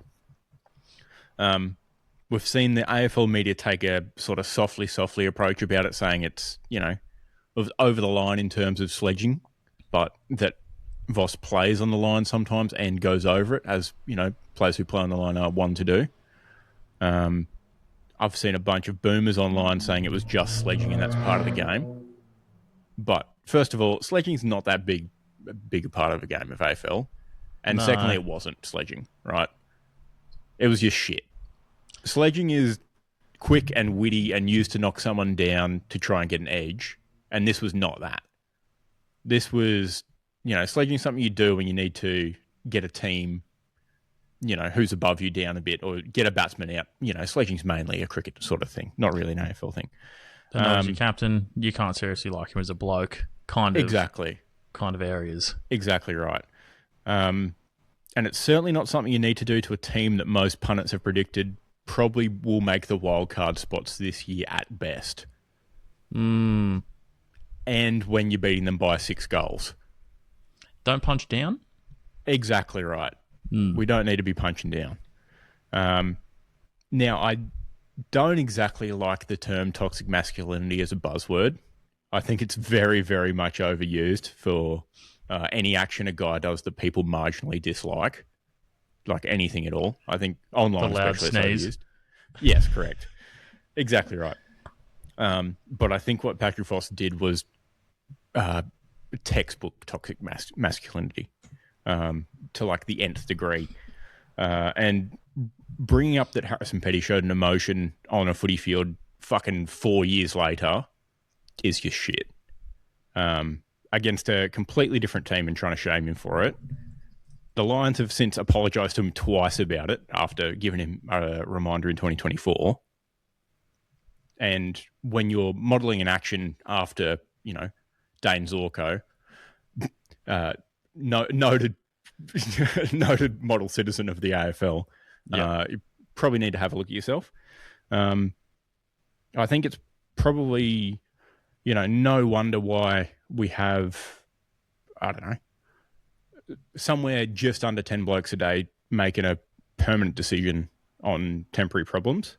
When there's a bloke on national TV trying to shame another bloke for showing emotions, especially when someone who is somewhat of a role model for younger blokes on our biggest stage of our most watched game. Imagine having Patrick Voss as your favourite player and you're watching the footy as your weekend escape for feeling pretty shit about yourself and the world around you, and you get a reminder that it's not okay to show your emotions. You will be ridiculed for it and reminded of it years later if you do. I truly hope that he's no longer anyone's favourite player. But I do get it. It's a hurt people sort of thing. Voss was the 6th highest ranked Dockers forward on the day. So not doing much in his side of things as far as fantasy points are concerned. So not exactly having a day out. And in summary, I think what he did was a load of shit and he needs to be better. Simple as that. Sorry to get a bit deep and emotional about it, but I think it's not a good look for the sport. And I don't think it's talked about in enough depth so far this week. It's not a good look for society in general, to Correct. be fair, is it? Correct. It's childish. Yeah, exactly right. It's no good. I can't remember what the original comment from Zorko was related to. Oh, something about his mother. Besides that it was about his mum. Yeah. Which I just think is, for starters, probably shouldn't be. I mean, Zorko at that point should have known better. He's fucking 40. He's and that was 4 years ago. Correct. So I wouldn't be on the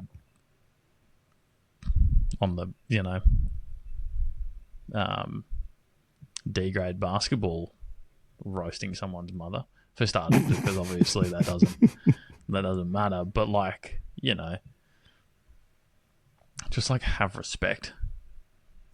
Exactly right. Do you want to be the guy that, even from the level of how, if you take it the selfish route, which he probably does, he's 22 years old, he's good at football, and gets rowdy, so he's probably full of himself. So it should be just think about how you're viewed. Selfishly, do you want to be viewed as the guy that takes the lazy sledge? Exactly. Or do you want to think of something fucking creative, like Tim Payne did? Or, just get under their skin in something that doesn't negatively affect them after the game. Correct. Something that's the passing thing that just makes them think, slow them up for a second, not beat them down emotionally. Correct. Exactly right. I just think it's shit. It was just a bad look for the game. Facts. And I'm very happy it was fined. And also what's come out of it is a slight rule tweak / change, which is something I've sort of been calling for. It's a step in the direction of something we've been calling for, is the rubbing of the head will now be an automatic free kick the other way. As, a step towards taunting. Listening to, I think it was Bob Murphy chatting with Corbin on AFL Daily. Monday must be Monday, or maybe it was Sunday show. Corbin Centre of Mass. Yeah, correct. Yep. Bob Murphy hates the bloody, pushing blokes on the ground after you've won a free kick as well. He's like, that's rubbish. So, we're one step in the direction of getting rid of that. Specifically when you push a bloke's head into the ground or whatever when you've chased him down from behind. Sorry, you've already embarrassed him by doing your job better than him. Correct. You don't need to push his head into the ground. Correct, exactly.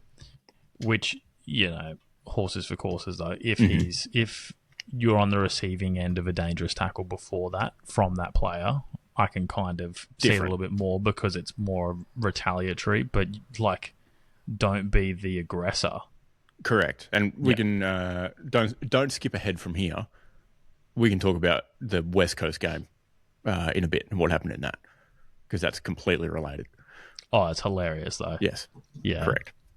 Much funnier. That's great karma is what that is. Don't skip ahead. Don't skip ahead. But yes, back to the funny papers. I'm happy with the outcome of this. I just don't think it was a very good look. Yeah, for someone with the nickname Prancing Pony, it's not very fucking Hobbit-like of him, is it? Honestly, no. Correct. Very. It just gives fuckwit, doesn't it? It does. Yeah, big time. Yeah. Just, I don't know. Have a pun with his last name. Yeah. Like, his last name's a word that is regularly used. Like, you have so much room for activities. It's not that difficult. Like, you can figure it out. If that's the way you want to do things, like, spend half an hour a week looking at your opposition's names, and then you can just call them shit during the game. He's probably got the time. Yeah, exactly right. Or if you're going to be a shit bloke, you got to be really good as well. Are you Toby Green? Like, if you're going to be a flog, you have to be a good flog. Really good. Yeah. Whereas, yeah, I don't know. I feel like Toby Green doesn't. I don't like the man, but I don't think he does it against the Demons. No, correct. To this extent, you know? Yeah. Like, he'll get a suspension for kicking someone in the face because he's going for a mark. Yes. But he won't. It is an act while playing football. It's not a footballing act. That's an act while playing football, as opposed to just punching down on the opposition. That's right. So, and funnily enough, Toby's been suspended again. So yeah, that's funny.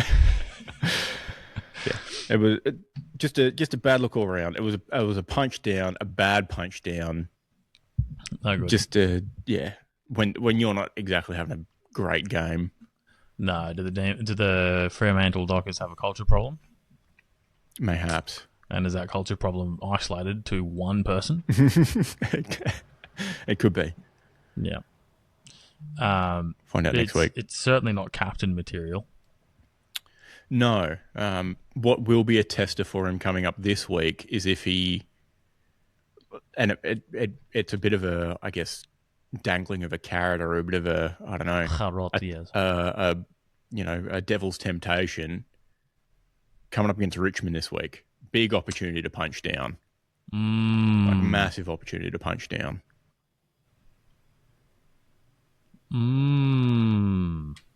So good luck.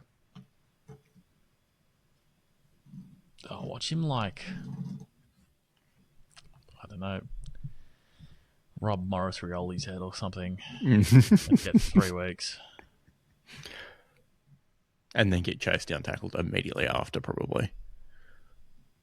Well deserved at that point. Yeah. I did see something where supposedly Dimmer said something to Morris about if he chased down Daniel, he'd give him a meat tray or something. Which is hilarious. Yeah. I also think he did actually chase down. He did, yeah. Daniel, it was which Rioli is on Rioli violence. Yeah. That's a big story we should have talked about. Yeah, I completely forgot about that. It went both ways as well. You just love to see it though. They got each other. Just the fellas out there. Yeah. Yeah, very good.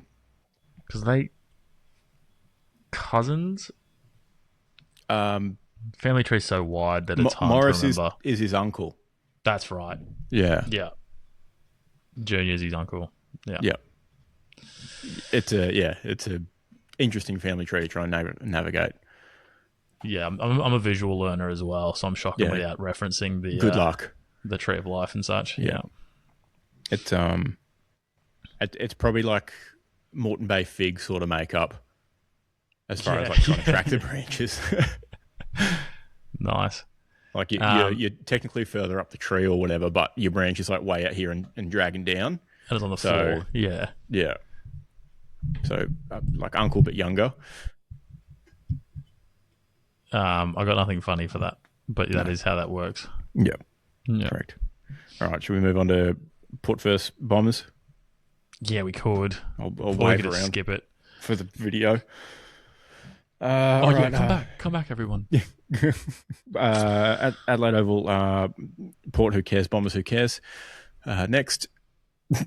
I've got at least one of the teams in Adelaide likes winning at their home ground against measly opposition, but a win's a win. True, very true. Port, of course, 2013, 133, Essendon 10-70.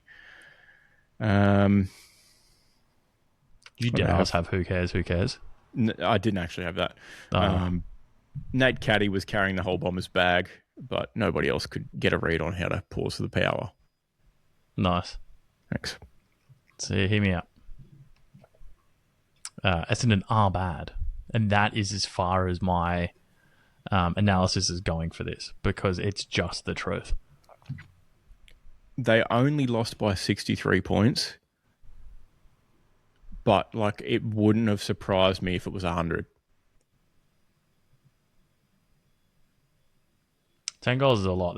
Port let a few back in late, which you imagine you would, given that Connor Rozee got shot in the back of the leg and had ligaments torn from bone. Yep. Which is wild, because on the injury report after the game, they're like, oh, he's waiting for scans or whatever. Mm-hmm. And then they have to wait until like today or yesterday to be like, yeah, real serious injury. Can't you, like, it's got to feel fucked, right? It's got to feel completely cooked if ligaments are... He was literally carried off the field by 2 medical staff. No, but like under each arm. Between now and then. Like, it was awful. Yeah, it was reported as like Connor Rozee waiting anxiously for scans results. And it's like, the dude probably knows he's fucked at that point. Oh yeah, absolutely. He couldn't even walk. Yeah. Could not even walk. But yeah, they should put injuries and such on the score worm. I think that would be a nice touch, just quietly. If you're listening to AFL. Oh, like a little blip on the worm as well as the timeline. Yeah, like a little red dot or something. A little expanded view worm. Mm-hmm. That's not a bad idea. To be fair, the Bombers were only like 2 goals away from pulling a West Coast, like winning the second half. Hence why it ended up only being 63 point difference. You know, it's a bit like the West Coast game. You know, yeah, still a big win. The West Coast, big loss. Gold Coast game. Gold Coast game. Yeah, exactly. Yeah.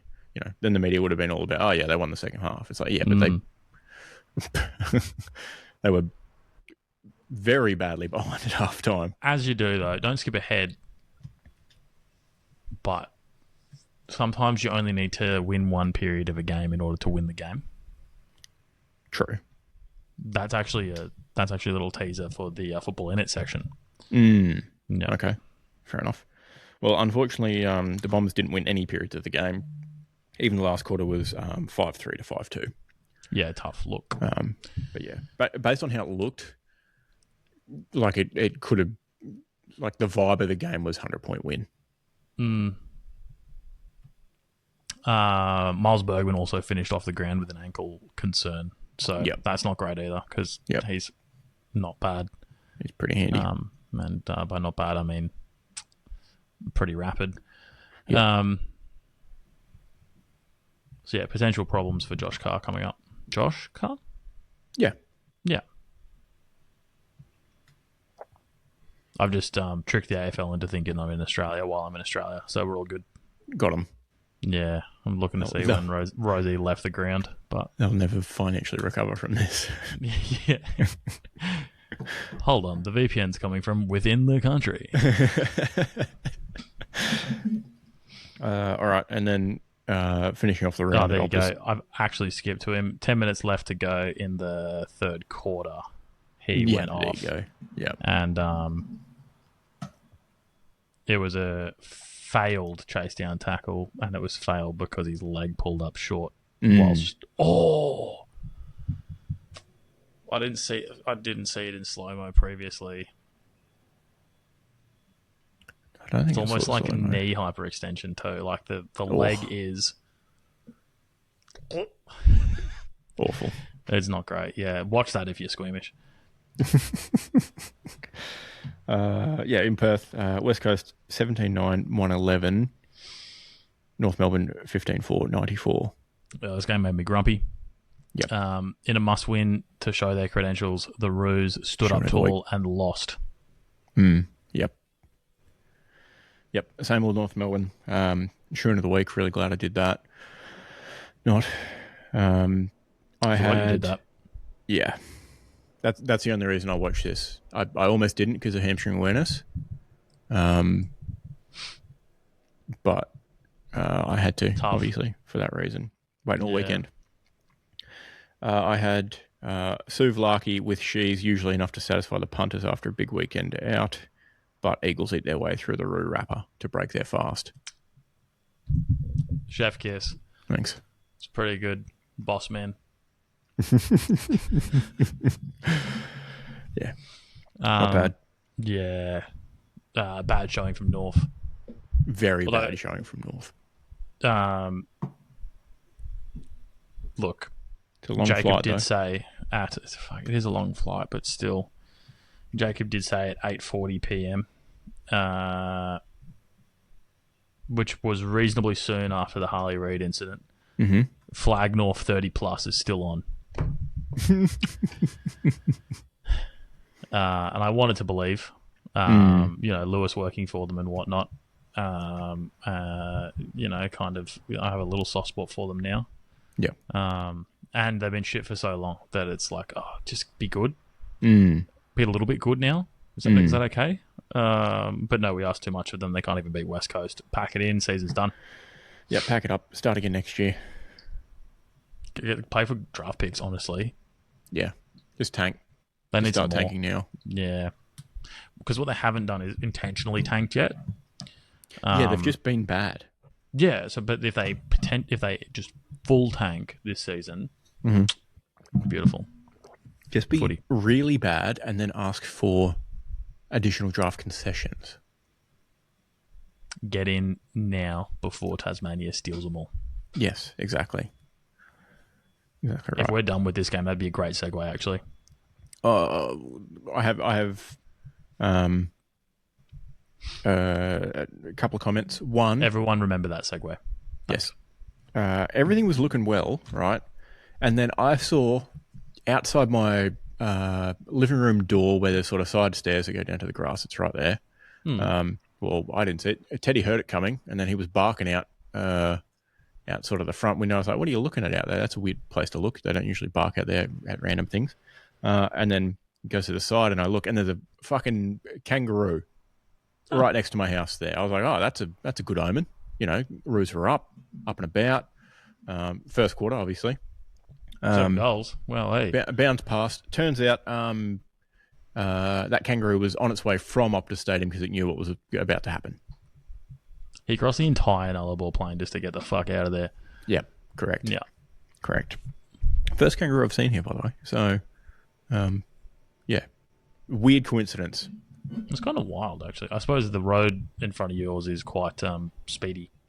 Yeah, exactly. So we've got the river here, and then the highways, there's a few paddocks, and then the highway, and then the national park. There's a few crossings and stuff underneath it, but they don't normally come. There's no reason for them to come this far towards the river. And also, what we mentioned earlier, a bit of justice against pests everywhere. With Charlie Compton not copping a fine after Harley Reid tried to snipe him, which would have been his fourth or fifth snipe of the match. Harley Reid swinging elbows all game. He shouldered Tristan Xerri in the nuts after Xerri crunched him on his way back up off the ground. Didn't get much commentary about that. No. I think that antagonists have been protected for far too long in the AFL. And anyone giving it, or I guess giving it back to anyone who's antagonising them, should be able to should have a bit of leash to do so. And if you watch the clip of this, it's perfect. Yes. Absolutely perfect.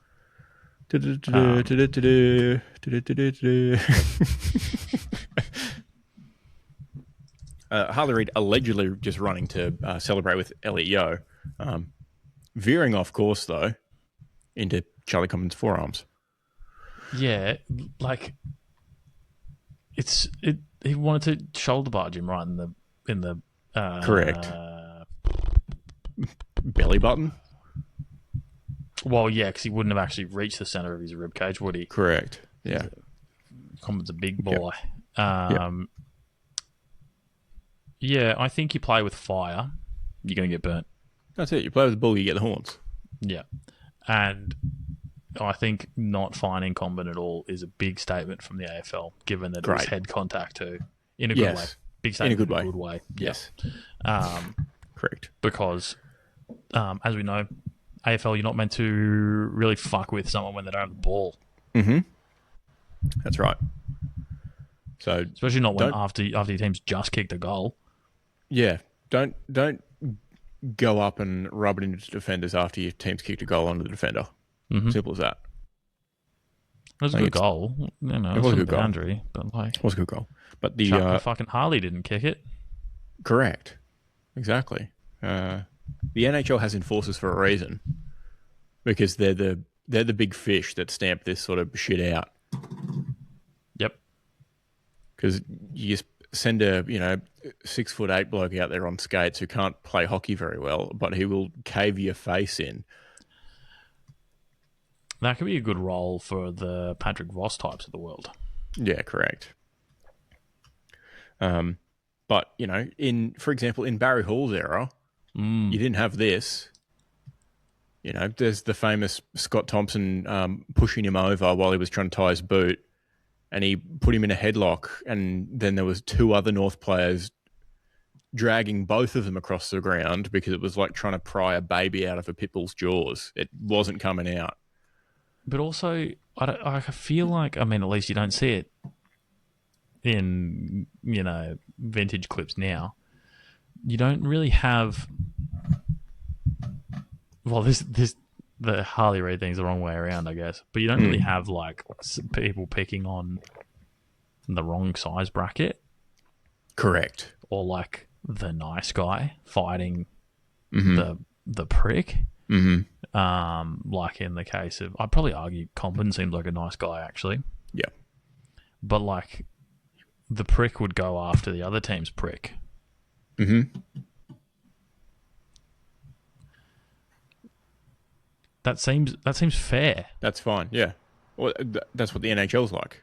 Yeah. If you get into a bit of a scrap, you put your two big guys out there, and then they fight for they're the champions of your team, and they go fight, and you see what happens. Yeah. And I think it just makes sense, because then you're not fighting someone who doesn't want to fight you. You're fighting someone who's probably going to cave your face in too. Yes, correct. Who's also very keen. Yeah. So very good. That being said, Charlie Comben, Tristan Sherry getting a bit of a scrap at training today, so ruse by $1 billion this week. I never know what to make from it when people report on training ones, because it could have just been... Oh, there's footage. No, I saw footage, but like you don't know the backstory. No, you don't know the backstory. Yeah. Whereas in a match, you're like, context is a match situation. Yeah. Yeah. Enough of a wrestle.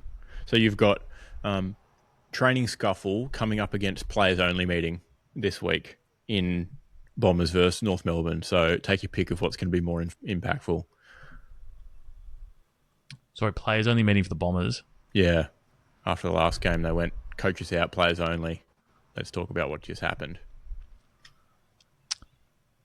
Yeah, no, I think given that their captain wanted to win last year, a players only meeting is stupid as fuck. Mm-hmm. Two games into the season. Yeah. Very early doors for a players only. Don't really like Brad Scott, but yeah, you probably can't kick the coaching staff out of the room this early. Yeah. Anyway, North are going to beat Essendon by $1 trillion. That's shoe-in territory. Yeah, I think so. Now, a little bit of footy news before. Next thing, I forgot to call this out. Gold Coast won their first ever 3 consecutive games by 50 plus. And the next most recent team is Hawthorn with 574 days ago. They've done it before GWS. Yep. North Melbourne and Richmond last achieved the same feat before some of the Suns' parents were even born in the 80s. 16,000 days ago. Mm-hmm. Long time. Yeah. There you go, Richmond fans. Suns way better than you. Mm-hmm. Now, all right, segue. Yeah, imagine that good segue from earlier. Oh, Tasmania, no way. Yeah, so Tasmania, you know how they're in the VFL? Yep. Yeah, they had 10,634 people turn out for their first VFL game. Yep, North Hobart Oval, easy to get to. Yep. That's probably capacity. It was, yeah. At least judging by the photos. Mm-hmm. GWS versus St Kilda, 9,149. And one of those is VFL. Yeah, tough look. Yeah, so build them a stadium because they're already coming. Is what I'm getting at. Just build Great it. point. Yeah. Really good point. That being said, you gotta keep turning up. Well, it'd be easier to keep turning up if there was a roof. Correct. But in the meantime, you still have to keep turning up. Even when your team's getting spanked by 100 points weeks in a row in the Hobart wind and drizzly rain in the middle of winter before 2030, 2031. They'll have like Nick Dacos and stuff. Like, they'll be fine, dude. Keep turning up. Otherwise, I don't know if there's ever been such a big swing between crowd attendances of VFL games before, from like fucking 40 to 11,000, because I can guarantee you it wasn't over 100 at their last VFL game because I was there. When was that? 2008. Yeah, it's a pretty big difference though. There have Bellerive been Oval. at least two AFL clubs laying the groundwork in Tasmania since then. North haven't really been doing a great job, but no. I bet actually, it's probably helped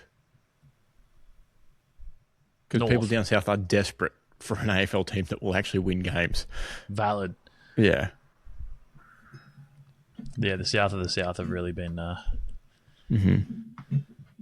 Yeah, there's talk that Tassie want to kick Hawthorn out, but I don't think the good people of Launceston are going to enjoy that very much, if I'm honest. Yeah, I don't know. It's going to be interesting. Obviously, they've built up a pretty good fan base, but Tassie's also, like everywhere else, full of fans of other teams. Like, it's going to take a generation before the Tasmania Devils are numero uno team for people. Yeah, that's probably true. We'll see. I don't really want to find a new punny name for Hock Trip because Hoxeston works quite well. Yeah. It's not a problem until like 2030, probably, realistically, anyway. So. True. Anyway. And I guess another little Devils vs GWS thing is, I believe one of the GWS social guys went to the Tassie Devils social game. Yes. Yeah, the main guy. Yeah. The guy. Hence why they've been so good. Yeah. On it so far. So keep doing what you're doing. Should we tip it? Sure. In recap, you had Hawk who won by 17. I had North who lost by 17. Oh, nice little, even out there. Wow. We're both on 2 now. Your margin is 52, mine's 84. So slight lead. Damn. Them Suns and such. Do be winning big. But anyway, on to the fourth match week of the AFL, round 3. Thursday night at the Cattery. Geelong, Adelaide. I'm just going to put Geelong. I'm just going to put Geelong. by 25. I lied. Putting them by 28. Why are Geelong such strong favourites? I don't get it. At home, and they think Adelaide stink because they've lost a game. But also so have Geelong. At home. Yeah, so have Geelong, and they just barely got over it's the Dockers. Far to travel. Yeah, it's not too bad, I suppose.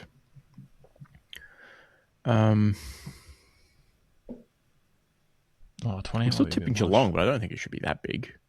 Oops. No, I'm still putting 28. I'm doing it. I'm committing. 28? Is that what you're putting? Yeah, I'll put 28. I'm going to go 18. Yeah, okay. My margin's so bad this year already.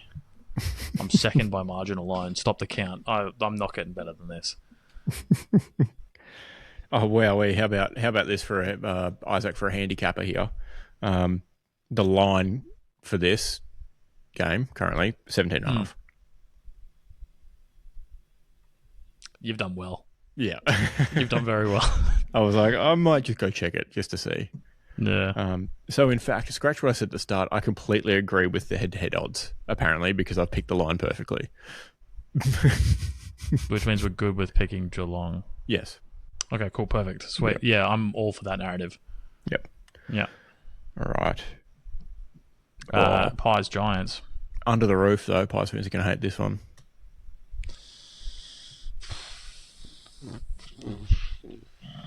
I think it's got to be Collingwood after the GWS's last. If they've losing to St Kilda makes me have no faith in them at all.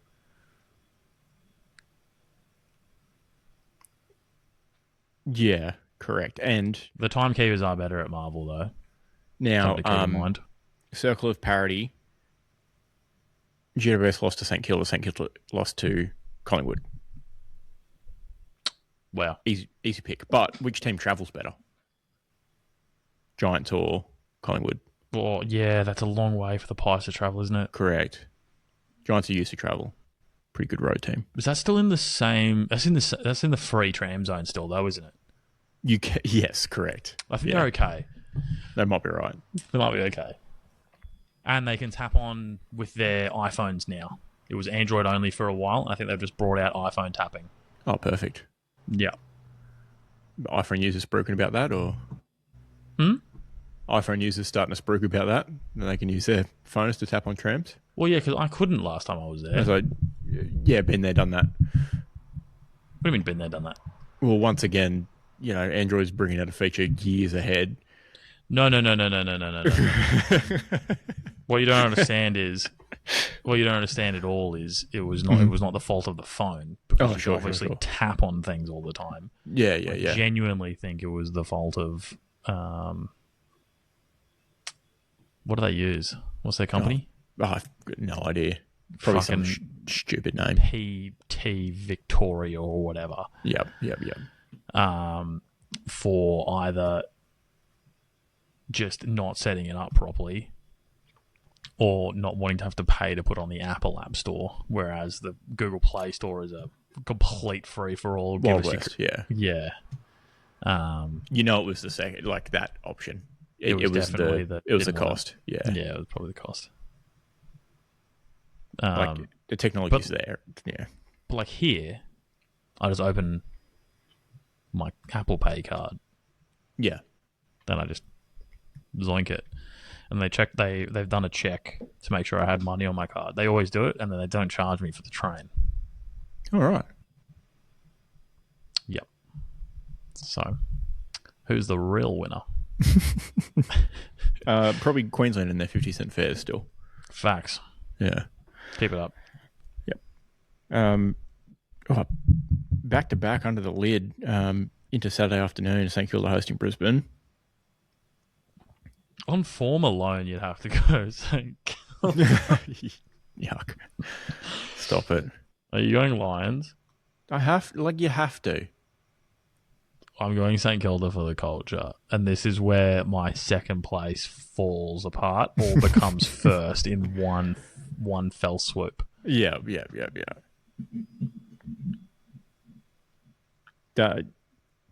Like, if I lose this one, theory confirmed. Yeah. Lions still have sussies is the only thing you could... Correct. Yeah, that's true. Is there anything I'm really banking on here? But they did also win the premiership last year. No, and you've also tipped them. Yes, that's right. Yeah. Sussies, and I've tipped them. But yeah, I wouldn't continue tipping against Brisbane for very long. No. If this was any later than round 3, fourth match week. Yep. In theory, Brisbane didn't play last week, did they? No. In theory, Brisbane won the premiership 3 games ago. They should win this match. They're still hungover. Yeah, true. Fair enough. All right, then Optus, Fremantle, Richmond. You don't have to take the Dockers. I'm absolutely taking the Dockers. Yeah. Marvel again. Oh, heavily featured this round, Marvel. MCG hasn't featured once yet. Yeah. Final game of the round is an absolute... don't skip ahead. Sorry. Yeah, don't skip ahead. Yeah. Essendon, North Melbourne. North Melbourne. It's North. Yeah. It's at their home ground, but it's an away game, so they're fine. Of that. Yeah. Yeah. It might be a bit lost, though. Go the opposite end. That'd be embarrassing, wouldn't it? Mm. Well, so it's an away game, you fuck. Adelaide Oval, Port, West Coast. Port love it there. They do. Obviously Port. If West Coast beat this, I'm considering them all the way back. Even though that Port are bad. Port are, yeah. But West Coast might be my best of the worst if they win this.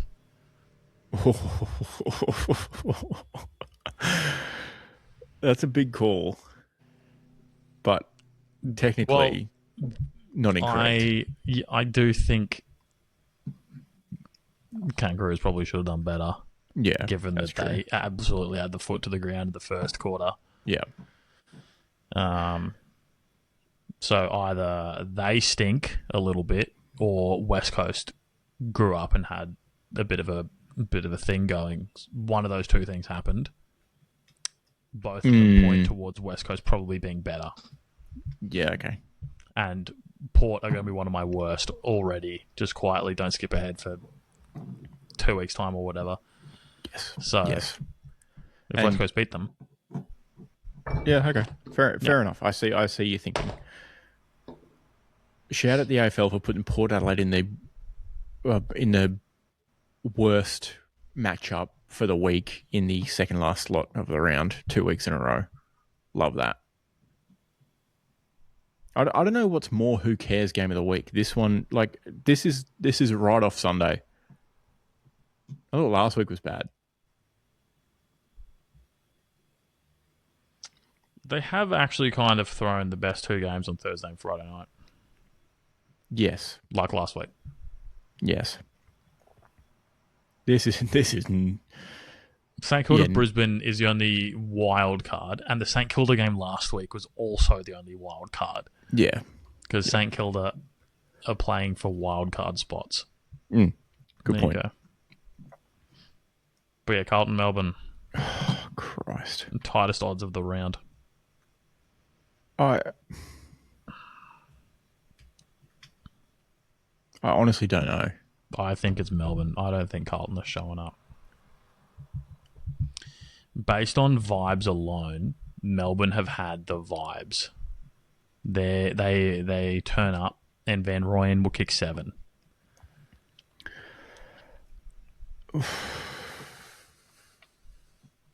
Carlton turn up and they start crying because they don't have Kerno still. Who's going to kick 7? Yeah, exactly. Good point. Yeah. Melbourne have something to prove. Right. Carlton have to prove that they're... I don't know. Like, Melbourne are just, like, playing for fun, I think, because they know they're not meant to be good this season, whereas Carlton have been saying they're good for 5 years. You're right. And Melbourne's highest score has outscored Carlton's highest score so far this year. Yeah. I think you're right. Well, we'll find out on Sunday if I'm right. Okay, and shoe-in of the week. Can't take Dockers. Can't take Hawks. They're not playing, which has ruined my streak. Can't take Suns. This is the real problem with the opening round, is it ruins my shoe-in streak of Hawk. Yeah. But it is your selection. I'm feeling a Port Adelaide. I think that's a safe play. Oh, but no Rosie, no Bergman. But I think it's still a safe play. I think it's still pretty safe.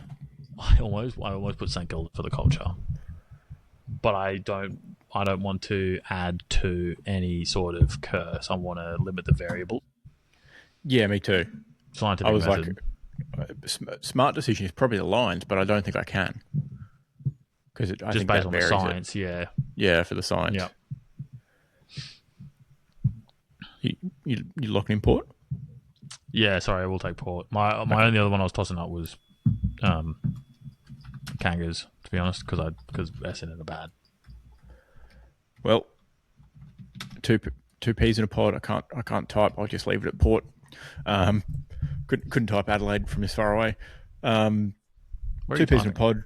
I'm taking. I'm going back to the poison well, and taking North. They can't lose against the bottom two teams twice in a row, 2 weeks in a row, surely. No. And luckily they have maybe the worst team in the league to play this week. I have them finishing bottom now, just quietly. Don't skip ahead. And I think that's footy, unless you've got news. Hold on, let me check real quick. I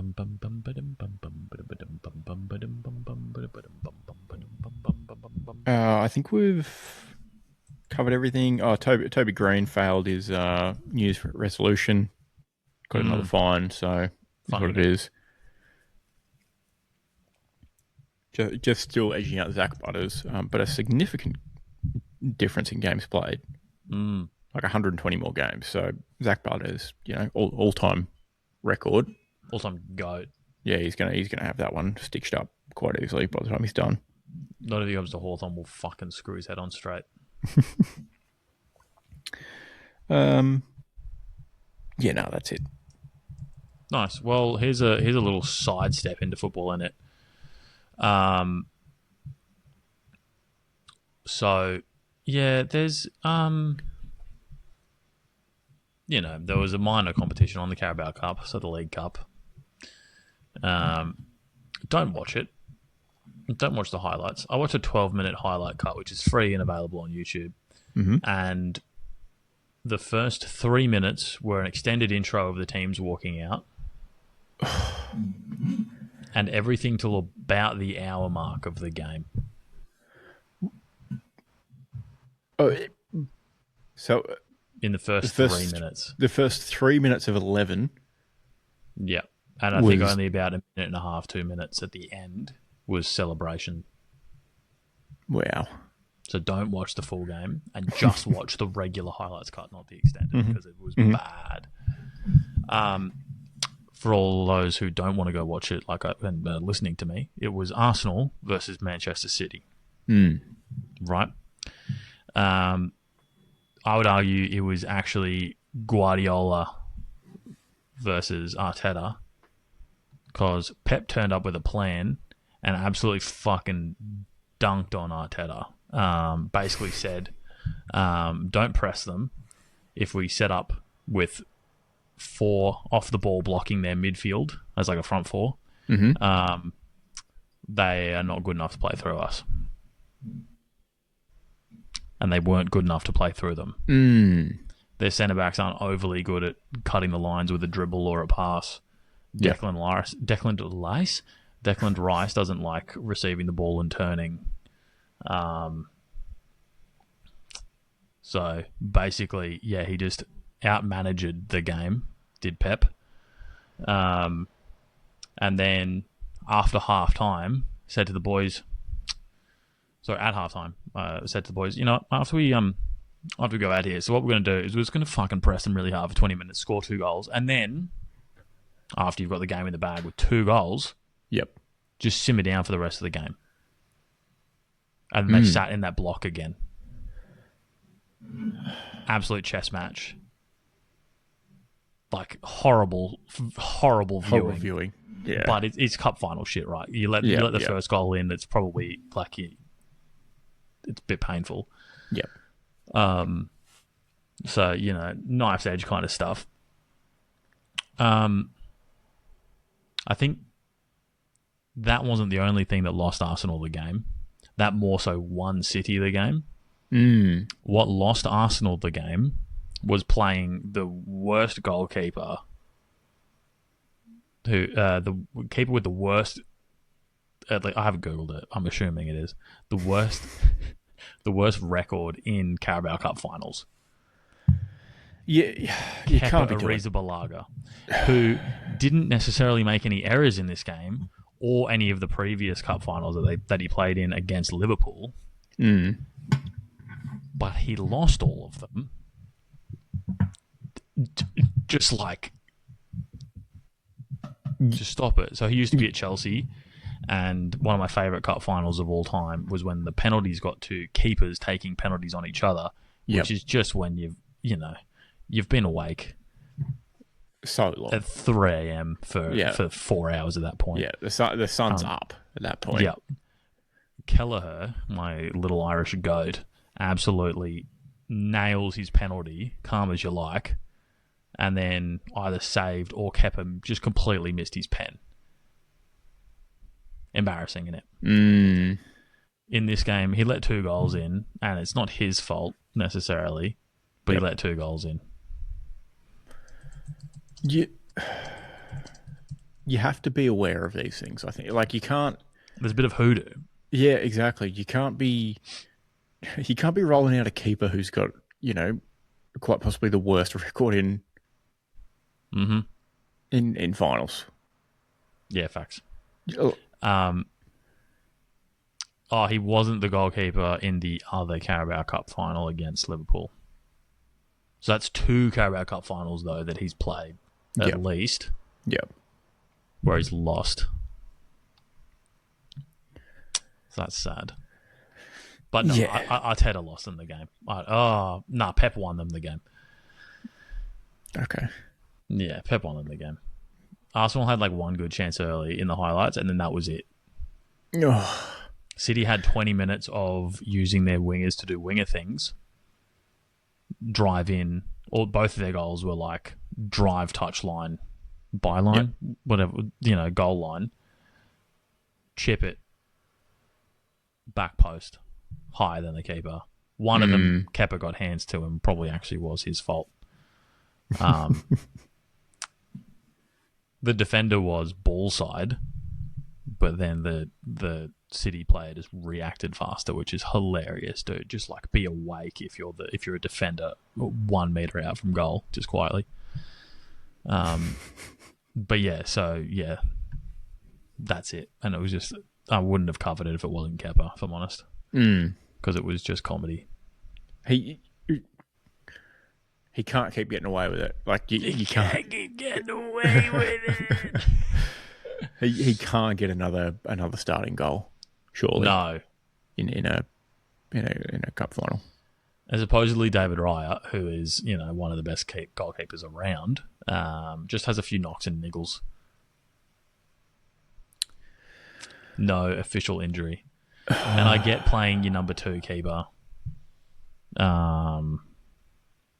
If they've proven themselves up until that point, Klopp literally went, "Hey, mate, you're our goalkeeper for the Carabao Cup, start to finish. That's how we're treating this competition. It's your competition." Yeah. And he did that twice with Kelleher, and he won it both fucking times, mate. He's not fucking around. And would you believe he was good enough to then go and be a number 1 keeper somewhere? whereas Kepa now probably shouldn't be. Yeah. Oh, maybe. I don't know. Maybe. I don't want to rag on him too hard. Somewhere would probably take him. Yeah, just don't play in the Carabao Cup, brother. No. Yeah, you're done. That's not your comp. No, yeah, exactly. Just retire from that competition. There's better competitions to win. Just play the FA Cup that you lost to Liverpool. It's like a cricketer retiring from Test matches. Like that format, out. Except that's the other way around. Yes. In this case, he'd be like saying, "I'm not taking another IPL contract." Yes, correct. Good money, no one cares. Yeah. But that's me. Our quick breeze through episode has 2.5. Yeah. Fuck, Zach's gonna be so chuffed. He loves it. Keep him happy. He's not gonna have much time to listen to it before. Oh, he could listen to us on the plane to New Zealand. Zach. Oh, perfect. Let's stretch it out a bit further. I can't wait to give you a kiss on foreign lands, mate. Just noting, while I get there, flip the spreadsheet up. We're still on Spurs relegation watch, very much so. Oh, I forgot about that. Yes. Yep, they're cooked. They're 1 point above West Ham. I don't think they're going to fall to 19th because they're 10 points up on 19th, but there's still time, I suppose. Stranger things have happened. I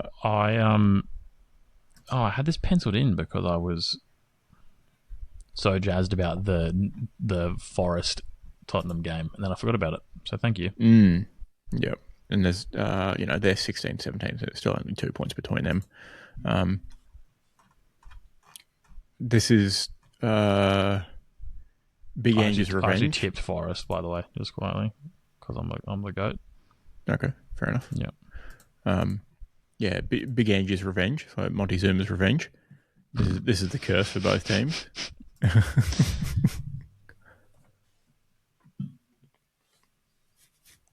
Yeah, so 3-0 this morning is an absolute battering as well at Spurs at home. Really? And yeah, Spurs at home, Nottingham Forest beat them 3-0. Oh my God. No good. And the funniest part is, man of the match was Morgan Gibbs-White, who Tottenham were going after at some point, whether it was last summer or the summer before or something. Revenge game. Kind of shows you a little bit of downfall in that regard. Yep. Yeah, unfortunately, West Ham couldn't get up and beat Villa. But, I mean, who was going to see that coming, given that Villa are actually good? They're playing in Europe next year at this rate. But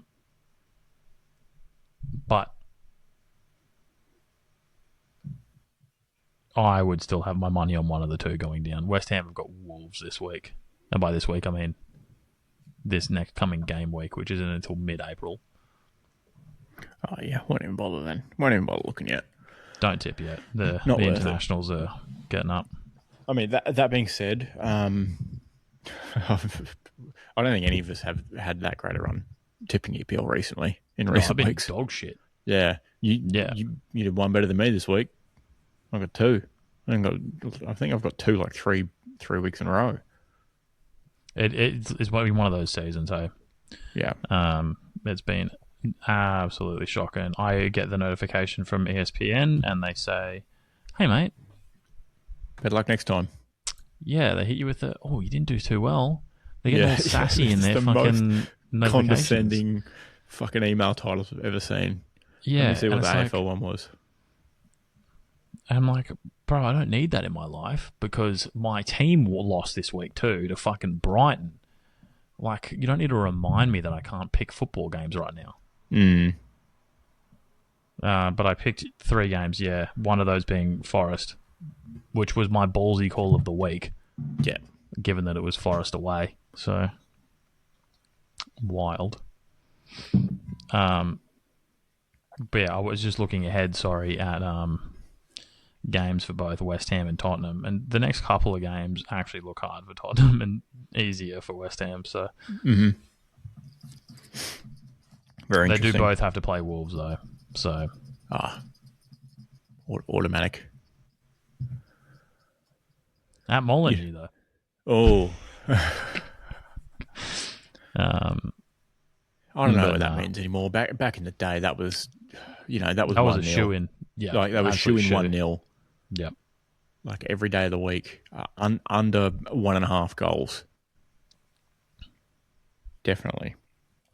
I would say Forest away win just gone. Mm-hmm. Probably the second biggest away win we've seen from Forest. Biggest away win being the Battle of Helm's Deep. Oh, good one. There's a niche pull for the real fans. I thought you were gonna. I thought you were referencing when they whacked Liverpool. No. I don't know real football that much. But yeah, shout out to the not the Ents who weren't there that day. The Ents were busy. The other one that I forget the names of. The grumpy trees that don't speak and whatnot. The ones that get herded. Horns. Yeah. Them. Horns with the U. Gosh, that's trees, Helm's Deep. What do we get? Yeah, Horns. Yep. Horns. Yeah, big away win that day. Yeah, they are sentient, but yeah, they're between trees and Ents. Yeah, that was a big match week for Forest away. Actually, that was huge. Two wins on the road. How do they play 2 games in the same match week? That's wild. Oh, 2 competitions. There you go. Yeah. Yeah, pretty good one. Palantir Cup at Isengard. And the Hornberg energy drink cup as well.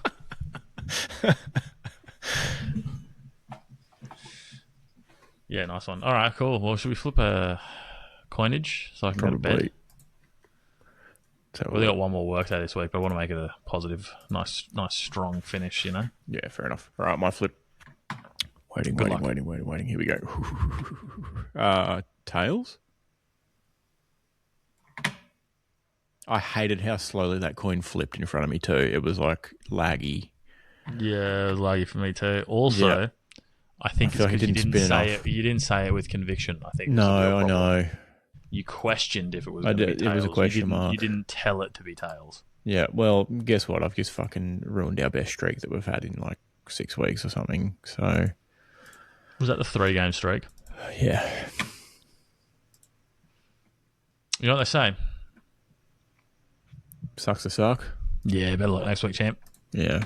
Oh, it's my turn next week. Oh, it's no one's turn next week. If you're listening to this, I'm on holiday. Yep. Tough. We'll still come up with headlines. Oh, yeah. Yeah, I'll mail in. We can do that. Yeah, I'll mail in.